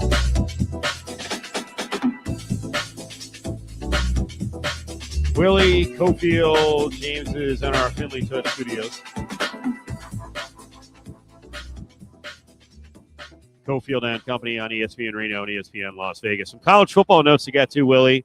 This one just came down a little while ago from David Purdom, who covers the sports gambling scene for ESPN. As this battle continues with Brendan Sorsby, his attorneys, Texas Tech, and what's left of the NCAA. Purdom says, report Brendan Sorsby placed at least 40 bets involving Indiana football as a quarterback for the Hoosiers. Remember, he didn't really play there. He used sportsbook accounts registered to a family member and friends to wager approximately $90,000 over 4 years. And I think this is new news. Continued to gamble after transferring from Cincinnati to Texas Tech in December. So leaks are out there trying to line up the case against Sorsby. He is suing the NCAA. His lawyers claim, hey, gambling addiction, he's got a mental health issue. How dare you do this? You have no rules in place to actually remedy the situation or help the kid. So this one's going to play out for a little while longer. I mean, he's going to need an answer soon so that he can figure out, hey, do I have eligibility or not? And if I don't, then I'm going to the NFL. Prime example of what I brought up earlier in terms of whether he has a mental health issue or not. They're using that. You know the rules, right? I know what I deal with or what I've dealt with during darker times. I didn't go do something that I wasn't supposed to do against company policy, corporate policy, or in his case, NC2A policy. So you cannot use that, in my opinion, addiction or not. You cannot say, well, this is why. He still broke the rules. Bottom line, he still broke the rules. Interesting, again, along the college football notes line. I'll run with it. It's only based on one report. I don't think it's a fake report. It is a fake report. Okay. So we won't run with it. There you go. Good thing I checked, because this seemed kind of absurd. There was a report out there that Purdue football was potentially going to eliminate some student seating because of money issues, but that's not the case. It was a smart ass in this case. I will tell you, Barry Odom's going to have a real challenge this year because they try to retool the roster. They need to start moving forward. The problem is in the Big Ten, there's not a whole lot of room right now to move up, and there's a power structure issue at Purdue above Barry Odom that I don't know is going to be to his benefit. Now, people around here, I'm sure a lot of UNLV folks, especially UNLV folks who were really mad about Barry Odom leaving, are like, well, you shouldn't have gone. You left too early. But that job is not easy. And I don't know that Barry Odom anticipated things getting this crazy in terms of funding Big Ten programs, because it is exploded so quickly. I mean, if I had told you, 3 or 4 years ago that, hey, much of the Big Ten would be well ahead of the SEC in terms of what they're going to commit to football, I think a lot of people would be like, nah, that's not the case. But it is. Yeah, I don't know if I agree that he didn't, or in so many words, bit off more than he could chew. I think he had a good idea. I just don't think that he thought the wins and losses would. But it's only been 1 year, and that makes it a little more difficult. But I think he knew what he was getting himself into from his years in the SEC. Yeah, I don't think he knew completely, and I also think that's part of the reason that Michael Scheer's back here in Las Vegas. That Scheer saw the handwriting on the wall and said, "I'm out of here." So we'll see how it plays out on the field, because it wasn't easy last year. They didn't have a lot of close games. And while they do have pretty decent experience coming back, it's just, man, the world of college football, the pressure is on. But here's the thing. He ain't going to be out of work long if Purdue wanted to pull the plug on him after a couple of years. And he did sign a deal for upwards of $36 million guaranteed. So the buyout's going to be rich. I'm not saying he's going bye-bye, but, man, he's got a good challenge in front of him. Coming back, interesting story from someone who used to live in Vegas, and I want to lean on the wise old sage of Vegas, Willie Ramirez, to talk about the story. There are 6 things to be exactly perfect for your air conditioner to use less energy and last longer. If even one isn't perfect, your system works harder and wears out quicker. For just $129, Gettle will give your system a rejuvenation. We'll test and adjust all 6 things and clean the outdoor coils the right way, not the easy way. Those coils get hot, so that plaque is baked on. A garden hose just won't do it. No one knows air conditioners like Gettle. Goettl will keep you cool, but it's hard to spell. Sign up today for a new William Hill Nevada mobile sports account, and you can earn up to a $250 bonus bet after placing your first qualifying wager. The William Hill Nevada mobile sports app allows you to bet on the go from any iPhone, iPad, or Android device from anywhere in Nevada. Sign up today and you will never miss another bet. With the largest wagering menu, the mobile sports app features same-game parlays, early cash out, and live in-play wagering on all major sports. For more information, official rules, and to see participating sign-up locations, visit williamhill.us. Must be 21. Gambling problem? Call 1-800-GAMBLER. Looking for your next adventure on the road? Findlay Toyota has you covered. With an unbeatable selection of brand new Toyotas, you'll find the perfect ride to fit your lifestyle and your budget. Whether it's the rugged Tacoma, the adventurous RAV4, or the powerful Tundra, at Findlay Toyota, we make financing easy and stress-free, no matter your credit situation. Findlay Toyota, driven to excellence. at the Valley Auto Mall in Henderson or online at finleytoyota.com. 15 million students are missing 2 or more days of school each month in the United States. This is called chronic absenteeism. Communities and Schools of Western Nevada provides free resources to help students miss fewer classes, even when transportation, housing, or healthcare are factors. Remember, being present matters.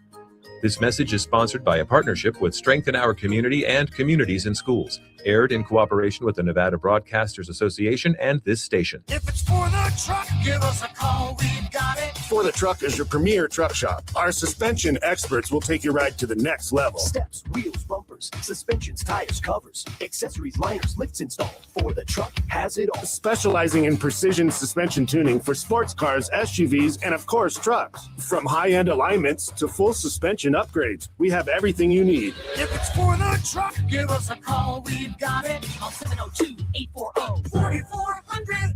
An accident isn't just an accident. It's lost time, lost wages, in a fight you didn't choose. At DeCastro Law, we deliver serious firepower for serious injuries. Together, we win. Brotherswin.com. Hey, it's Chris Fox with Simply Vegas Real Estate. If you're buying, selling, investing, or you have a property in distress and you need to sell fast, call me 702-419-4346, 702-419-4346, or at foxsellsvegas.com. Broker 100960. The Golden Circle Sports Bar inside Treasure Island Hotel and Casino is the best place to watch games on the Strip. There's a huge video wall and over 55 plus screens throughout the bar. Place your sports bets at the new STN Sportsbook. The menu with the Golden Circle Burger, the Linebacker Bison Burger, Philly Cheesesteak, the Polish Sausage, and so much more is dynamite. The Golden Circle Sports Bar's happy hour is amazing with $5 draft beers every day from 10 a to 6 p. Treasure Island, the Vegas destination for those seeking a contemporary resort experience with an ideal location on the Las Vegas Strip. And remember, parking is always free. This sports update is brought to you by Dollar Loan Center. Get up to $5,000 in minutes at Dollar Loan Center. Free to apply, and new customers enjoy 1 week of free interest on their first loan. Visit don'tbebroke.com. Kicker for the Nighthawks, Gabe Rui, was named Week 11 Special Team of the Week in the Indoor Football League. The Vegas Nighthawks return to the Lee's Family Forum in Henderson as they will host the Quad City Steamwheelers Sunday at 4:30. Listen to Cofield and Company weekday afternoons at 3 on ESPN Las Vegas. It's Cofield and Company on ESPN Las Vegas and ESPN Reno.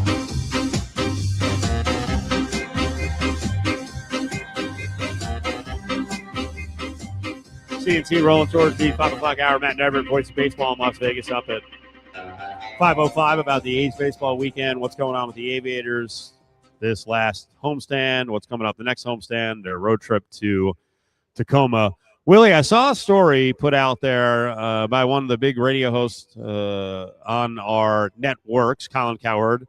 I'm a big fan of Colin. He's over on Fox Sports Las Vegas. And I immediately thought of you. And we'll see if we can kind of parse through this as you like to do on the air. We'll try to figure out what the heck he's talking about. Colin has a story that's kind of going viral, but as I watched it, I was like, there's some weird parts to the story, and I don't know all the history because I got here to Vegas in 96. I'm coming up on 30 years here in August. Okay. You were here before me. Yeah. Funny enough, I actually talked to Dan the Cookie Man, who comes up to our set and brings us cookies often. He's a big fan, goes way back with the show, and I was kind of leaning on him for some knowledge. Cowherd talked about his days as a TV guy, and, he did some play-by-play for the Stars back in the mid and late 80s. Listen to what he starts talking to here. This is a product of The Volume, which is Cowherd's podcast network, as he talks about Vegas as a mob city. I had first job out of college. I did an inning of play-by-play for the Padres AAA affiliate. Okay. And then it eventually led to a sportscasting job. And Jerry Tarkanian legend was big. Tyson was coming into his own. Yeah. And the mob was still there. Tony Spilotro. Yeah. So one night, I did the 11 o'clock sports on TV, and my best friend owned an Italian restaurant. Oh. And so he calls me, and he goes, "Hey, you just got off the news. I had a late close. Let's go down Spring Mountain Road. I got to drop off some pasta." Because he not only owned a restaurant, but he made pasta for casinos. He goes, "I have a delivery at this Italian restaurant on Spring Mountain Road." I said, "Okay, I'll meet you there." So I walk in. There's 4 mob guys in the corner. Okay. We'll see where the story goes from here. Willie, any clue what the Italian restaurant was on Spring Mountain where mob dudes would have been hanging out? The only thing that I can think of on Spring Mountain is the original Roma Deli. Right. I can't think of any other place on Spring Mountain back then. Mid-'80s? Yeah. Mid-'80s? Mid-'80s.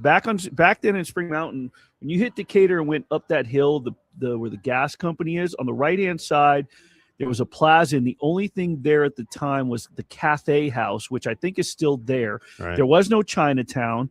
The biggest thing up above Valley View was the Marker Down in that plaza. That was an industrial plaza. And now in the backside where there are, businesses and restaurant or whatever it may be, back there was warehouses. Okay. So you stored stuff back there. I remember when we were mobile DJ, we stored our DJ equipment back there in that. And there was a teen nightclub in the early 80s, from 83, 84, 85, before Tramps opened, called That's Entertainment. Right. All the way up Spring Mountain, the only thing I could think of was Roma Deli, because once you got to Jones, there was Miller's Outpost and a Thrifty.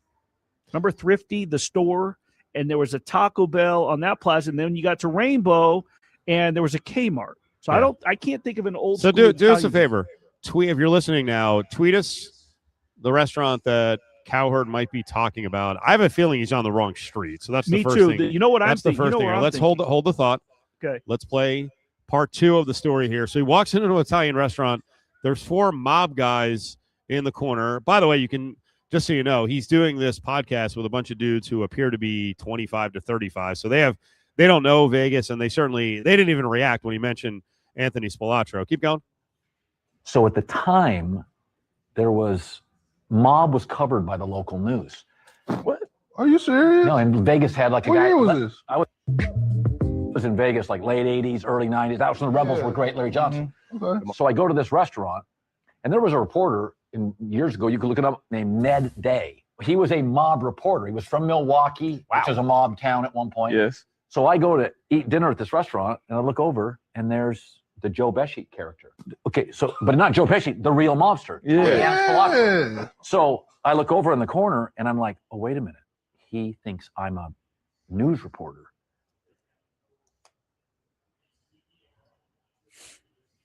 Wait, Colin was 23 at the time, 22.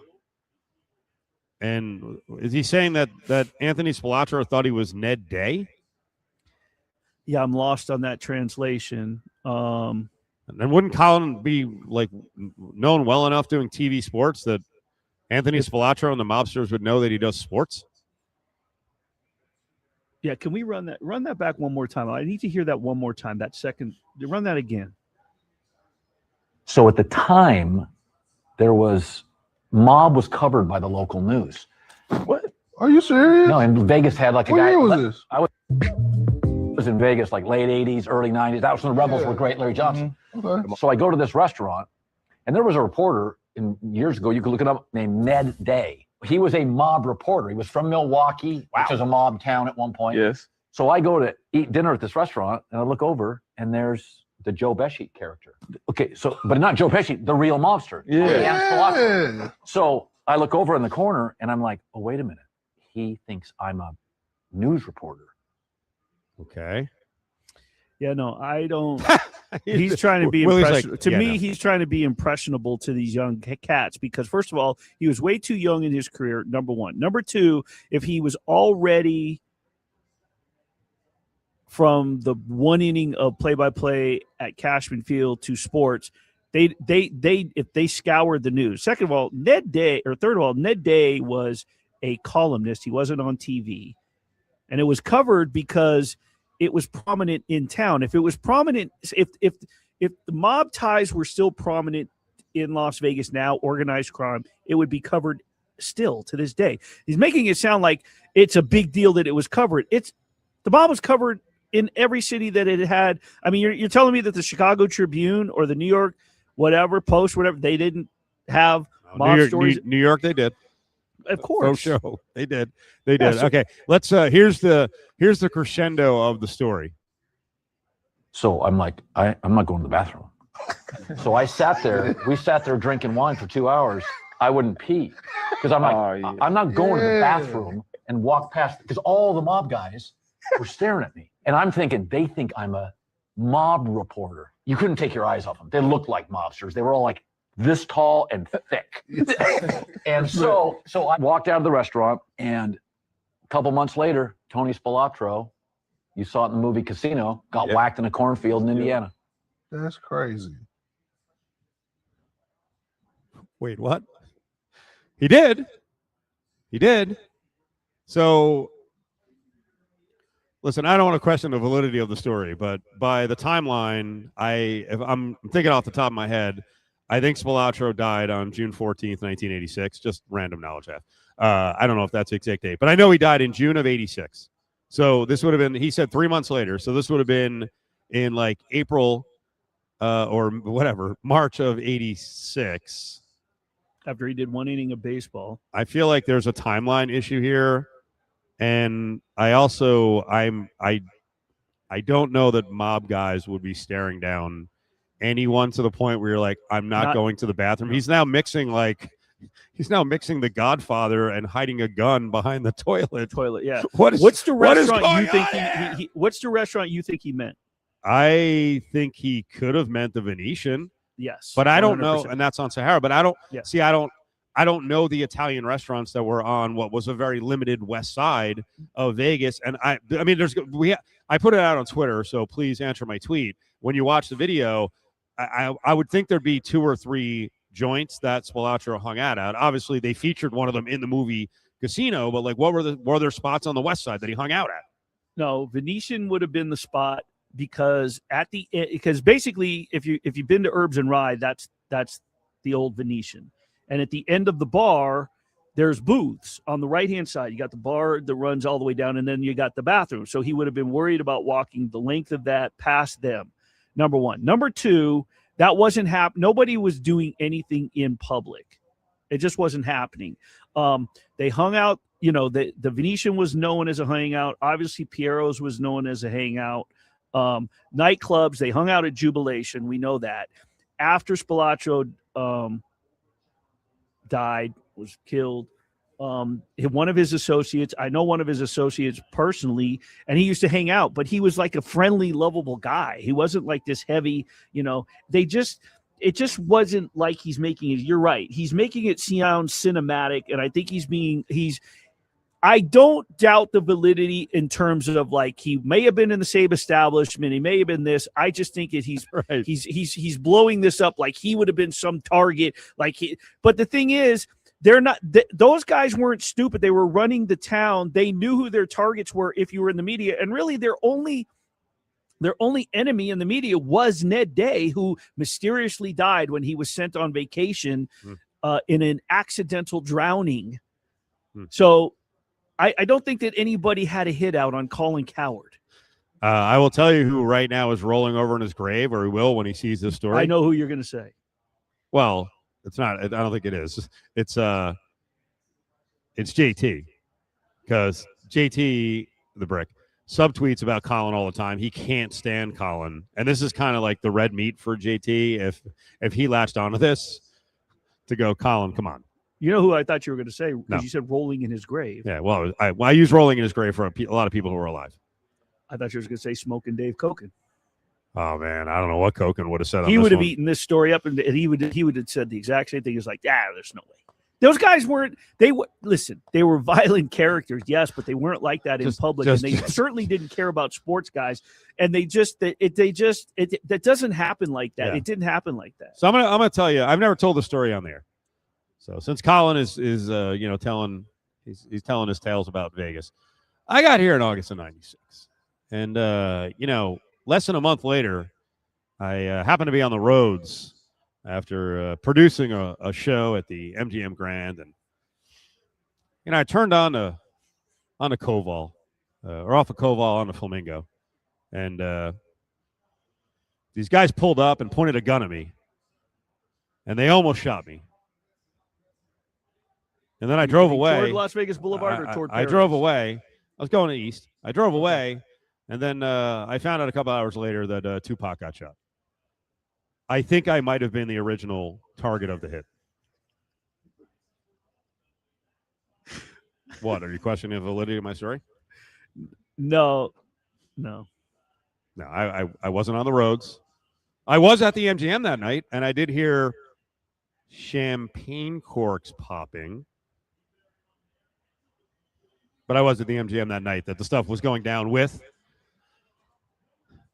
the Tupac crew and the guys who, well, a lot of that came out in a recent documentary about who may have been the hitmen and at the behest of who.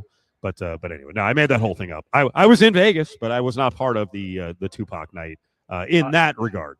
As you know, we are live on for a TikTok audience, and this new thing, well, it's not new anymore, but in the chat, it'll tell you AI summary occasionally for the host. Oh, boy. The AI summary now is debating if the story of a being mistaken for a mob reporter is true.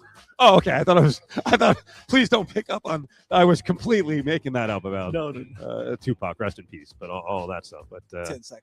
Yeah, I mean, we've all been around Vegas and we've been around famous people, but sometimes the stories maybe we lose control of. Plumbers, HVAC techs, contractors, and DIYers. McFadden Industrial Hardware has the tools, parts, and supplies to power your next project. Open early and stocked with everything you need. Stop by South Decatur near Russell. McFadden. Hey, so I'll call Matt at the 5 o'clock hour then. Cash for betting sports on the William Hill mobile app. With the William Hill Cash Rewards program, you can earn up to $500 in cash. Earn Spring Rewards points for mobile wagers made until May 31st. Win or lose, you can earn even more Spring Rewards points for teasers, parlays, and same-game parlays. Sign up for the William Hill mobile app today and opt in to enroll in Spring Rewards. To see participating locations, visit williamhill.us. Must be 21. Gambling problem? Call 1-800-522-4700. I was in a wreck. I need a check. I was in a wreck. I need a check. I was in a wreck. I need a check. I'm attorney Kevin Rowe. The insurance company's job is to pay you as little as possible. Our job is to get you every dollar you deserve. Call Lerner & Rowe today and let's make them pay. 877-1500. Call 877-1500. 877-1500. Randy Westbrook, managing attorney. Hey, Aviators fans. The Reno Aces, affiliate of the Arizona Diamondbacks, will put their cards on the table at our Las Vegas ballpark as they take on your Aviators. Here's the lineup. Tuesday, June 2nd, the Aviators and Reyes de Plata. Wednesday the 3rd, bring your dog for Fourth on the Bird. Thursday the 4th, it's Pride Night with $2 beers. Friday the 5th, Toy Story Night with a huge post-game fireworks show. And Saturday the 6th, it's the Aviators Steel Tumbler giveaway. There's free parking and great food. Aviators baseball. Life's just better at Las Vegas Ballpark. Hey, it's Chris Fox with Simply Vegas Real Estate. If you're buying, selling, investing, or you have a property in distress and you need to sell fast, call me 702-419-4346. 702-419-4346. Or at foxsellsvegas.com. Broker 100960. 10 seconds. LV Sports right here on ESPN Las Vegas, 1100 AM and 100.9 FM, KWWN, Las Vegas.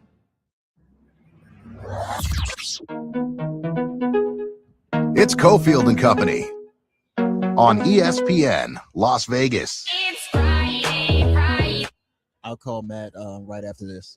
Everybody's looking forward to the weekend. Partying. Yeah, all right, here we go. 5 o'clock hour, 5:05. 5:05. Matt Nevert's coming up. Voice of Baseball in Las Vegas. We'll get the skinny on the A series starting up tonight right here on the LV Sports Network, on radio, on 12:30 the game. Yankees are in Sacktown. It's funny, Willie, Mateo, and I were just talking about the story that Cowherd was just mentioning, and we were thinking about like rewriting it and adding in like 5 different storylines and mixing a bunch of different mob movies and see if that would work better. I mean, I'll give you another good example of what Colin was saying. I grew up next to a son who was involved in the, well, he wasn't in, it was kind of involved, from the Perfacci family. And the Perfaccis, the dad actually ran one of the 5 families. He was the olive oil king. And I came out one time as a baby at 4 years old, and I looked at this the grandfather the wrong way, and I got pistol whipped. Yeah, It was rough. At 4, I learned a lesson: don't look at people the wrong way. It's funny. By the way, I did not make up the part about the Profaci family. The one of the sons actually did live next to us, but I didn't get pistol whipped, and I don't remember seeing the grandfather at 4 years old. Where I grew up was right across from the Las Vegas Country Club, and the elementary school that I went to school with Stevie Rosenthal, Frank Rosenthal's son. So in the movie Casino, he dotes over his daughter, but he had that relationship with his son. So I could have very easily said to you, well, yeah, when I was in 4th grade, we were running parlay cards with Stevie Rosenthal to the teachers and booking bets. Yeah. Well, maybe we'll get some more fact checking. We'll find out what who we needed to have on for that story. You know who we needed? We need to get John L. Smith on the phone. Okay. Do we really want to work? Do we really want to work on this, or just kind of let it? We do. No. Go into the ether, because I have a feeling it is going to take off a little bit. The Hurd story about his dealings with the mob in Vegas, that could go viral. Yeah, we'd probably be doing him a service by. He had no dealings with the mob. Let's. I'm reaching out to John now. Let me tell you another story about Joe Profaci. I'm kidding. Oh man!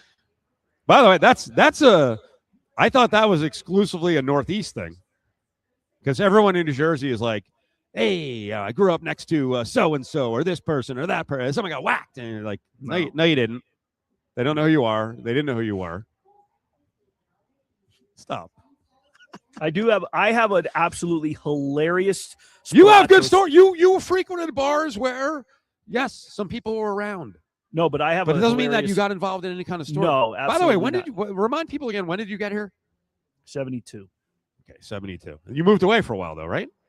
I moved away from 82 to 85, but because my stepfather worked for the airlines, I was flying in at least once a month for $5. So I would always be here and stayed with my grandfather. I literally was always here, and if there was every summer that I missed, when I moved away, I'd stay here in Vegas, and then every 3-day holiday, which is all the time, I'd be back in Vegas. So, dude, I was thinking of you last night, because I wound up after the going away party, which we'll talk about before the end of the show for Jared.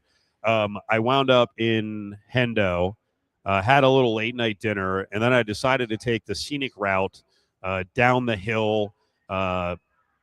Eastern and Pecos on the east side, and I made a left onto Tropicana, and I was driving up. And I often think of your story about Uncle Paul, and it was your grandfather who lived basically in the neighborhood that was on the property that was on the corner of Trop and LV Boulevard, and it still is hard for me to believe that there was a residential neighborhood there. Yeah. And every time I'm obviously I'm down at UNLV all the time, so I'm on Trop all the time. Oftentimes I drive up and I'm like, my God, they're like 60 to whatever 55 years ago, right? When he there was a freaking residential neighborhood, and basically they were like, okay, we're taking this over, get out. Yeah, and real quick, what it was, there was a long brick wall. It's the Marina Hotel was there, and then the Tropicana Golf Course ran between Trop and Harmon, and there was a long brick wall down from Trop, basically once the marina stopped, and down to Koval, and there were exclusive homes in there, just beautiful homes. And my uncle had one of them. He had built a recording studio, and in the 60s, Steve Wynn lived at the other end of it. We got Matt. It came time to eminent domain them because the MGM was going to come around. They actually kept the marina, which it's embedded into the hotel. So they said, well, we're not going to destroy the marina, but they took over all them homes. And everybody didn't know what to do. And they were like, well, what do we do? So they were waiting for Paul Anka to decide what he was going to do.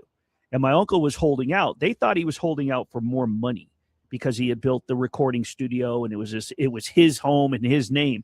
What they didn't realize, and which he held out on telling the story, but now it's 30 years later, so I don't mind telling it, is my grandfather was on his deathbed, and my uncle had transitioned his master bedroom into a hospital room, and with a nurse there all the time. Once he moved from there to Nathan Adelson Hospice, my uncle said, okay, we'll settle. What are we doing? the people that benefited were all the other people that said, if Paul Anka's holding out, we're holding out. So all those other people made extra money. But the real story is he held out because he was waiting for my grandfather to die.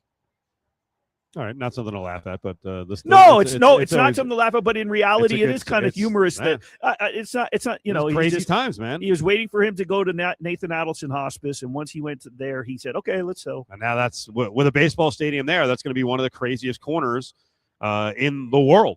Trop and LV Boulevard is going to be nuts. You know, with a hockey arena right down the way and a football stadium right around the corner, and your family was in a residential neighborhood right there on the corner of Trop. With a fantastic story for someone like Matt Neverett. LV Boulevard. Let's bring in Matt Neverett as we want to talk some A's baseball. Why not talk to the voice of the Aviators, voice of baseball in Vegas. He does UNLV baseball as well.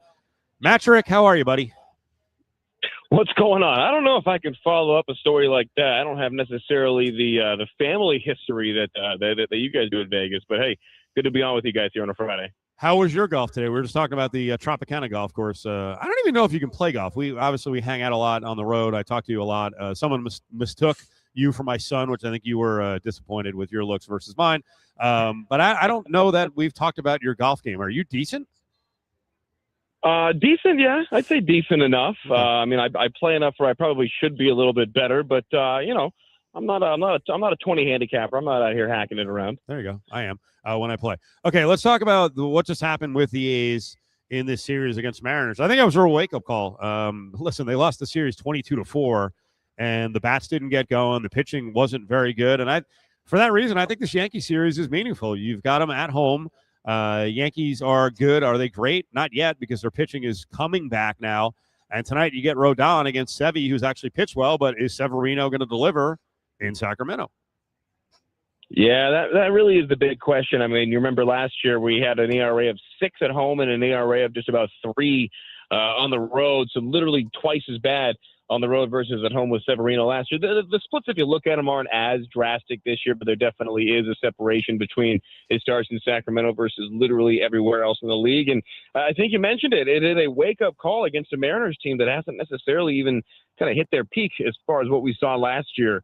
So that to get shellacked by a team like that is telling. I think we're starting to see the attrition because of the injuries start to strike this Athletics lineup, especially. The pitching was always going to be suspect going into this year. I think we talk about it just about every week that was always going to be a weakness of this team, especially in the bullpen, especially as the injuries start to mount up. But now as the injuries in the lineup start to really surmount, it has kind of reared its ugly head as far as, you know, that fourth outfielder, what your options are going to be at the corner infield spots if it's not Nick Kurtz. And, you know, the middle infield with Errol Hernandez performing well, yeah, you wonder about the consistency. How long is he going to be able to keep this up? So it definitely got some questions to be answered. And as you kind of brought up, that series against the Mariners almost brought up more questions than it absolutely answered.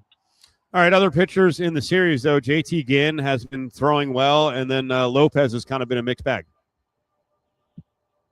I think, you know, Jake Lopez is always going to be a guy who could be a boom or bust. JT Ginn as the sinker slider specialist, you know what you're going to get. You know, he may not go out there and strike out 8, 9, 10 every outing, but he's not going to have as many blow-ups as some of these other guys. So I would see those might be 2 of your better options.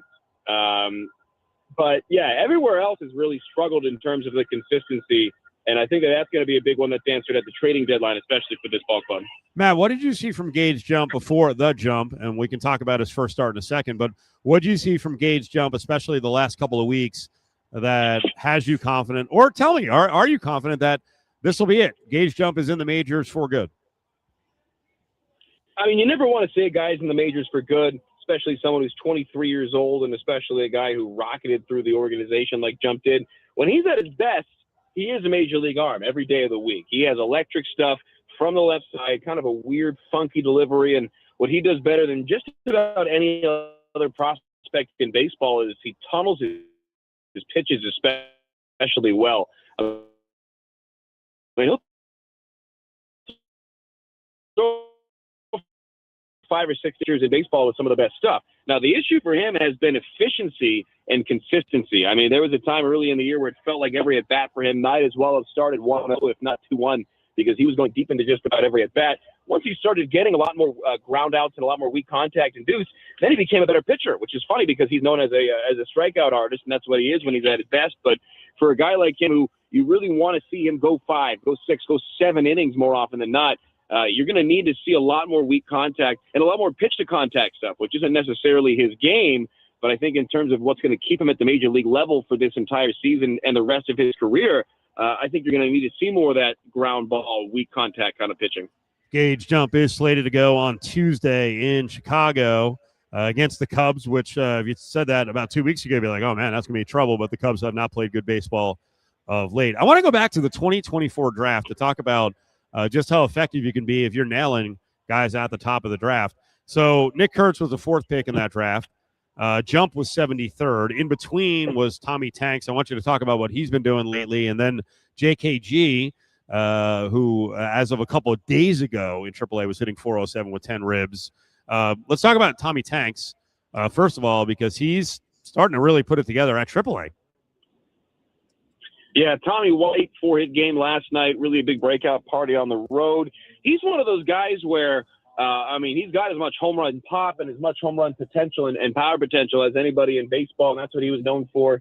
Set the freshman Division I record with 27 home runs at NC State back in 2021. But for a guy like him, you want to see consistency like we've seen with some of these other names. But for him, he never has the 2 or 3 games where he'll go 0 for 9 with 4 strikeouts. Like he consistently gets on base, consistently puts hits together, and he consistently drives the ball to all parts of the field. I think that's been the biggest thing that's impressed me with him is, yeah, you hear these guys that come up with precipitous power. He's got as much home run pop as anybody, but he hits the ball to all field, and he's taking what's given to him, especially at the AAA level. A lot of folks will say that there's a bigger jump in terms of hitters from AA to AAA than there is even from the AAA to the big leagues, because AA is all guys with great stuff typically, but they're looking to put it together in terms of going 6, 7, 8 innings in an outing. And then AAA is a lot of old veterans that know how to get you out, especially if you're a young guy. So for a guy to come up and make a big jump like that, like Tommy White and like Josh Kuroda-Grauer's been able to do, it's been really, really encouraging to see for this ace system that's already pretty deep on infielders. Matt, what do you think they're going to do in the draft this year? They have the 8th pick, and I think they have the 47th pick. Will they go for more college pitching? Will they? The mock draft I looked at has them slated to take an outfielder from Virginia. What do you think they'll do? Where should they go from a position standpoint? I mean, obviously, as you guys know, baseball is just so different in terms of the draft. You're not drafting to help your team this year, next year, maybe even 3 years down the line. But we are starting to see the trend across Major League Baseball where a lot of these franchises are taking the college-ready, or the professional-ready college bats, the guys that have been pitching at the college level for 3, 4, 5 years and have a lot of innings and a lot of experience and know how to handle a lot of the professional style when it comes to what to do in between starts, when it comes to, the biometrics and a lot of the scientific factors that have taken over across baseball in general. So we're seeing that across baseball in general, and I think the A's are one of the teams that's done actually the best job of it in terms of taking guys knowing that they're probably going to be ready to go major league level in about 2 to 3 years.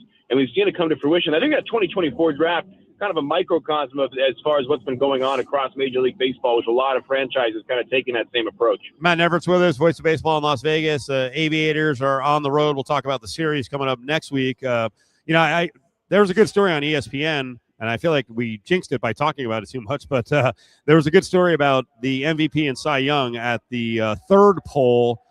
One metric, actually, one of the dudes who was writing the story, he had Nick Kurtz 2nd in the MVP race. Now, the jinx part I'm talking about is Kurtz wasn't so hot in this last series. He had Kurtz 2, Langeliers 3, Bellinger 4. Top choice was Bobby Witt. Does Nick Kurtz have a chance at the MVP? That is an interesting poll. That's an interesting top 5. I'm all for everyone having their opinions. That's one of the best parts about this great country we live in theory. I would not say that he doesn't have a chance.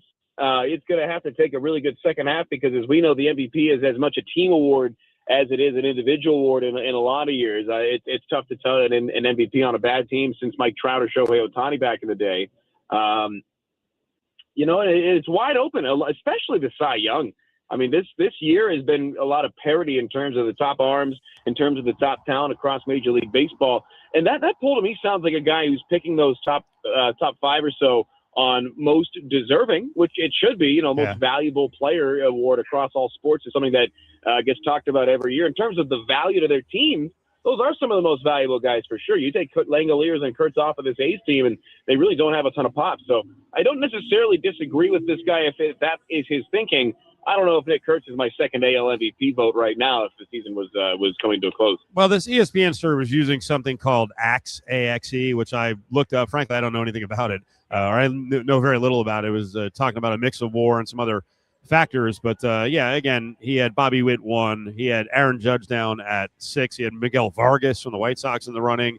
Yordan Alvarez was 9. I mean, right now the odds here in Vegas roughly are Judge a heavy favorite at -150, Witt plus 350. Boy, if the Astros do complete a comeback here in a division that's not that strong, Alvarez certainly could be in the mix at 6-1. Kurtz 12, Ben Rice 18, J-Rod 30-1. Hell, Langoliers 35-1, Bellinger 100-1. And you are right though. The Cy Young in the NL is completely fascinating. The AL, it's like you look and you're like, wait, who are these guys? If you don't follow baseball, I don't know how familiar, Matt, people are with Cam Schlittler, Davis Martin, Parker Messick, Jose Soriano, Nick Martinez. I mean, there's someone is going to come from out of nowhere essentially to potentially win the AL Cy Young. Well, definitely. And remember, like a guy like Seth Lugo was in the running for a long time each of the last couple of years. For whatever reason, the American League is a lot more wide open these last couple of years in the Cy Young voting. I'm glad you mentioned Nick Martinez, who's throwing tonight for the Rays. Like, even a guy like that, yeah, it is as wide open as it gets. Cam Schlittler's been great. I think Davis Martin is probably the most surprising to me of the bunch. And you want to talk about the surprise of the year in the American League, at least at this point, it's got to be the Chicago White Sox, right, with the I was going to say Southside Samurai Maneka Murakami, but he doesn't like that one. So we'll go with Money Murakami. How about that? I like that a lot. That is a good one. White Sox are one of the great stories going on in baseball. And probably not the greatest news that teams like the Rays, the A's, the Pirates, not the White Sox are small market, but not the greatest news for Major League Baseball that teams are kind of coming from out of nowhere to compete when Rob Manfred is trying to send the message the last couple of days that, hey, the competitive balance or imbalance is just something we've got to fix. This labor battle is going to be freaking epic. And you tell me, Matt, and maybe I'm over the top, hot shot guy, I'm not trying to stir the pot. I really believe this. I think we are going to be shutting, after this awesome season that's unfolding, I think we are going to be shutting down the game for a while.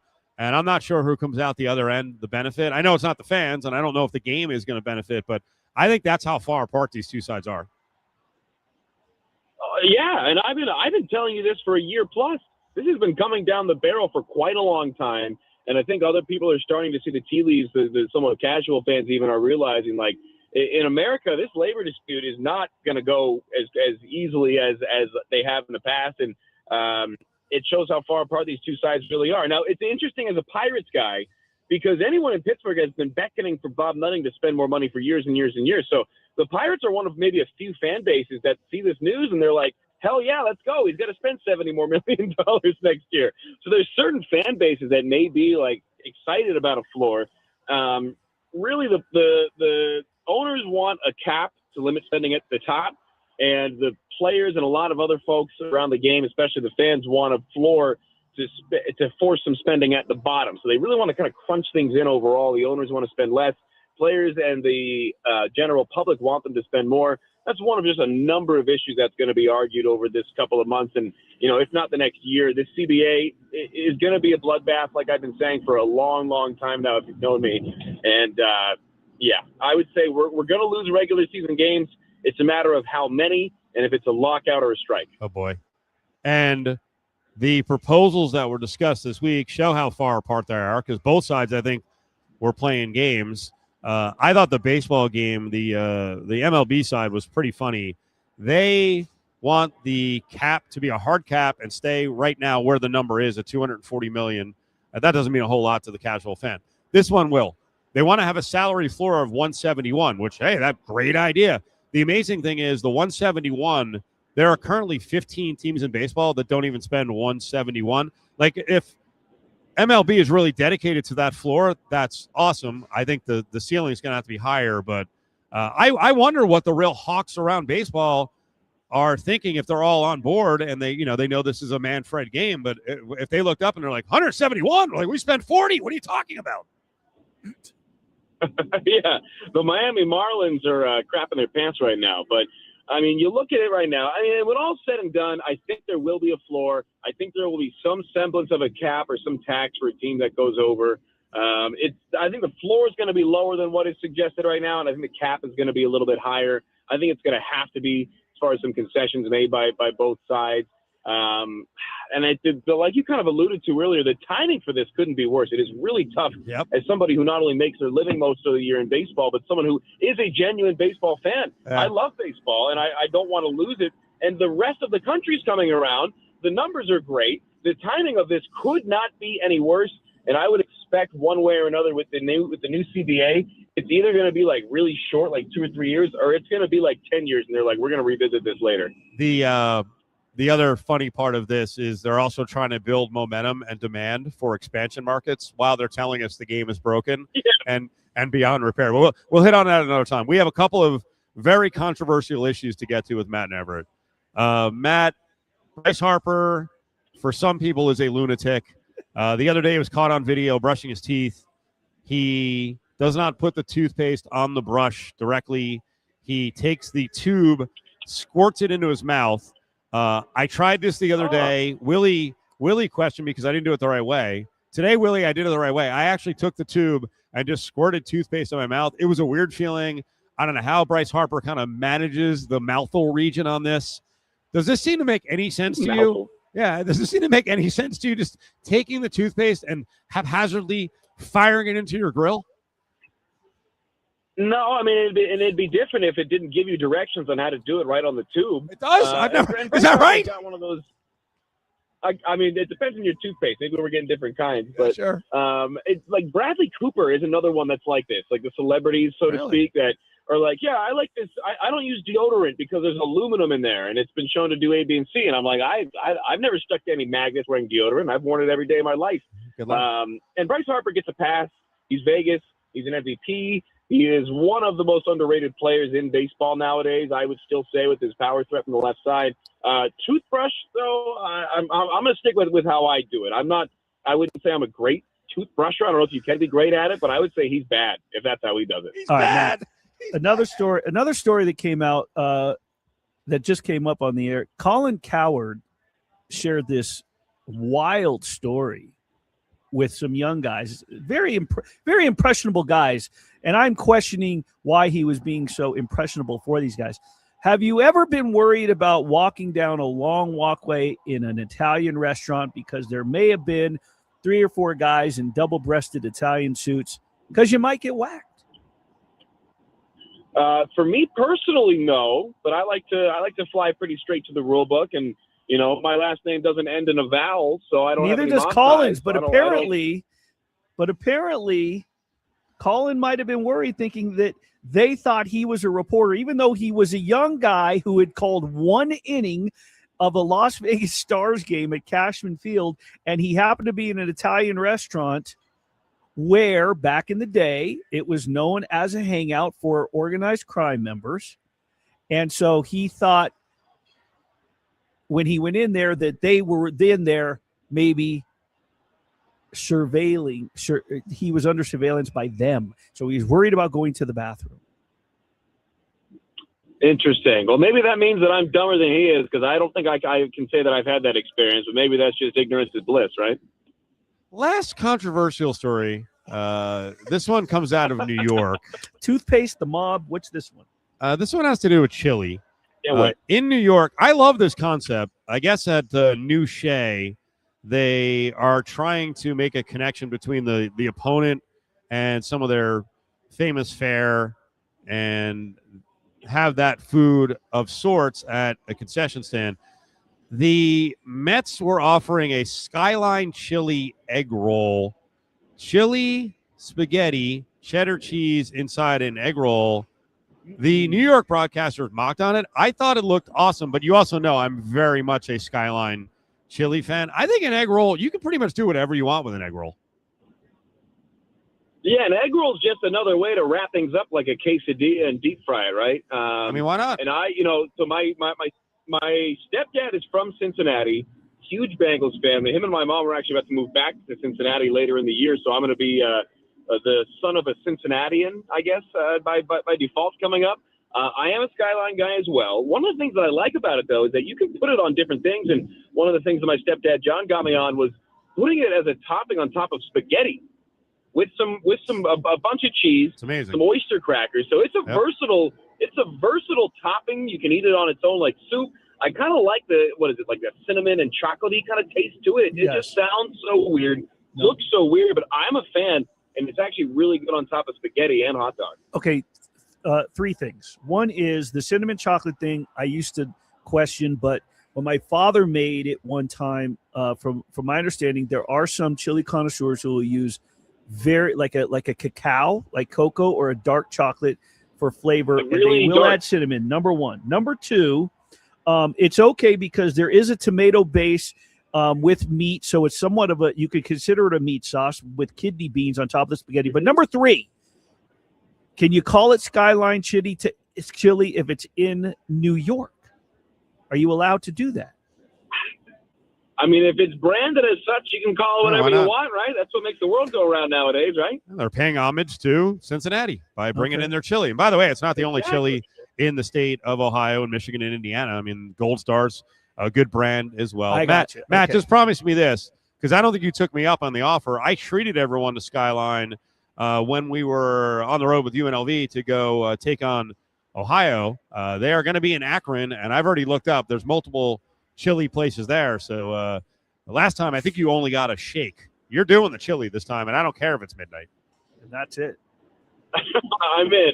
I don't need to watch my girlish figure. We can zip on down there, right? Well, the girlish figure goes bye-bye during football and basketball season. So, Matt, set us up for what the Aviators have coming up this weekend and next week. Aviators taking on the Tacoma Rainiers right now. Game 4 out of 6 coming up tonight. Next week, they'll take on the Reno Aces Silver State Showdown. 7 o'clock first pitch Tuesday through Saturday. Come on out and join us. And then a Sunday first pitch in the matinee, a series finale at 12:30. AviatorsLV.com for all your promotional nights and your tickets as well to come on out and visit. Thanks, Matt. We'll talk to you, buddy. Anytime. See you guys soon. There's Matt Everett on ESPN Las Vegas. Check out the video during the break, Willie. And I could see and hear the New York broadcasters kind of mocking on the chili egg roll, but I thought it looked pretty good. I'm seeing more and more people wrap pasta in stuff and deep fry it, which I find kind of fascinating. There's not much pasta I'm going to say no thank you to. Well, isn't there the one place in town that takes the pizza and rolls it into a cone, puts it into the thing, and then they serve the pot? They put spaghetti. They put spaghetti in the cone. Yeah. And it's good. I you know what? Here's the thing. I didn't realize what you were saying when you were explaining the Skyline. I didn't realize that they were using the actual trademarks. I thought that they were doing their own and just saying Skyline chili. It's all in the video on the rundown, my friend. Check it out during the break. And watch the video, Willie. Watch the videos. That's why they're I didn't on get there, a text before the show going, guys, please watch the videos in the rundown. I just can't do it every day. You know that. That's the pregame ritual for Cofield and Company. On the way back, very interesting discussion on the morning show on ESPN National with Michelle Smallman was talking about cities that deserve championships. I thought her list, and of course we're waiting on what's going to happen with Montreal and Carolina. The game has started. We'll get you up and down on that. Also, what's going on in the NBA with Game 7 coming up this weekend. But cities that deserve championships, I thought her list was absurd. Got something to say? Hit us up on the Bay Law text line, 702-36.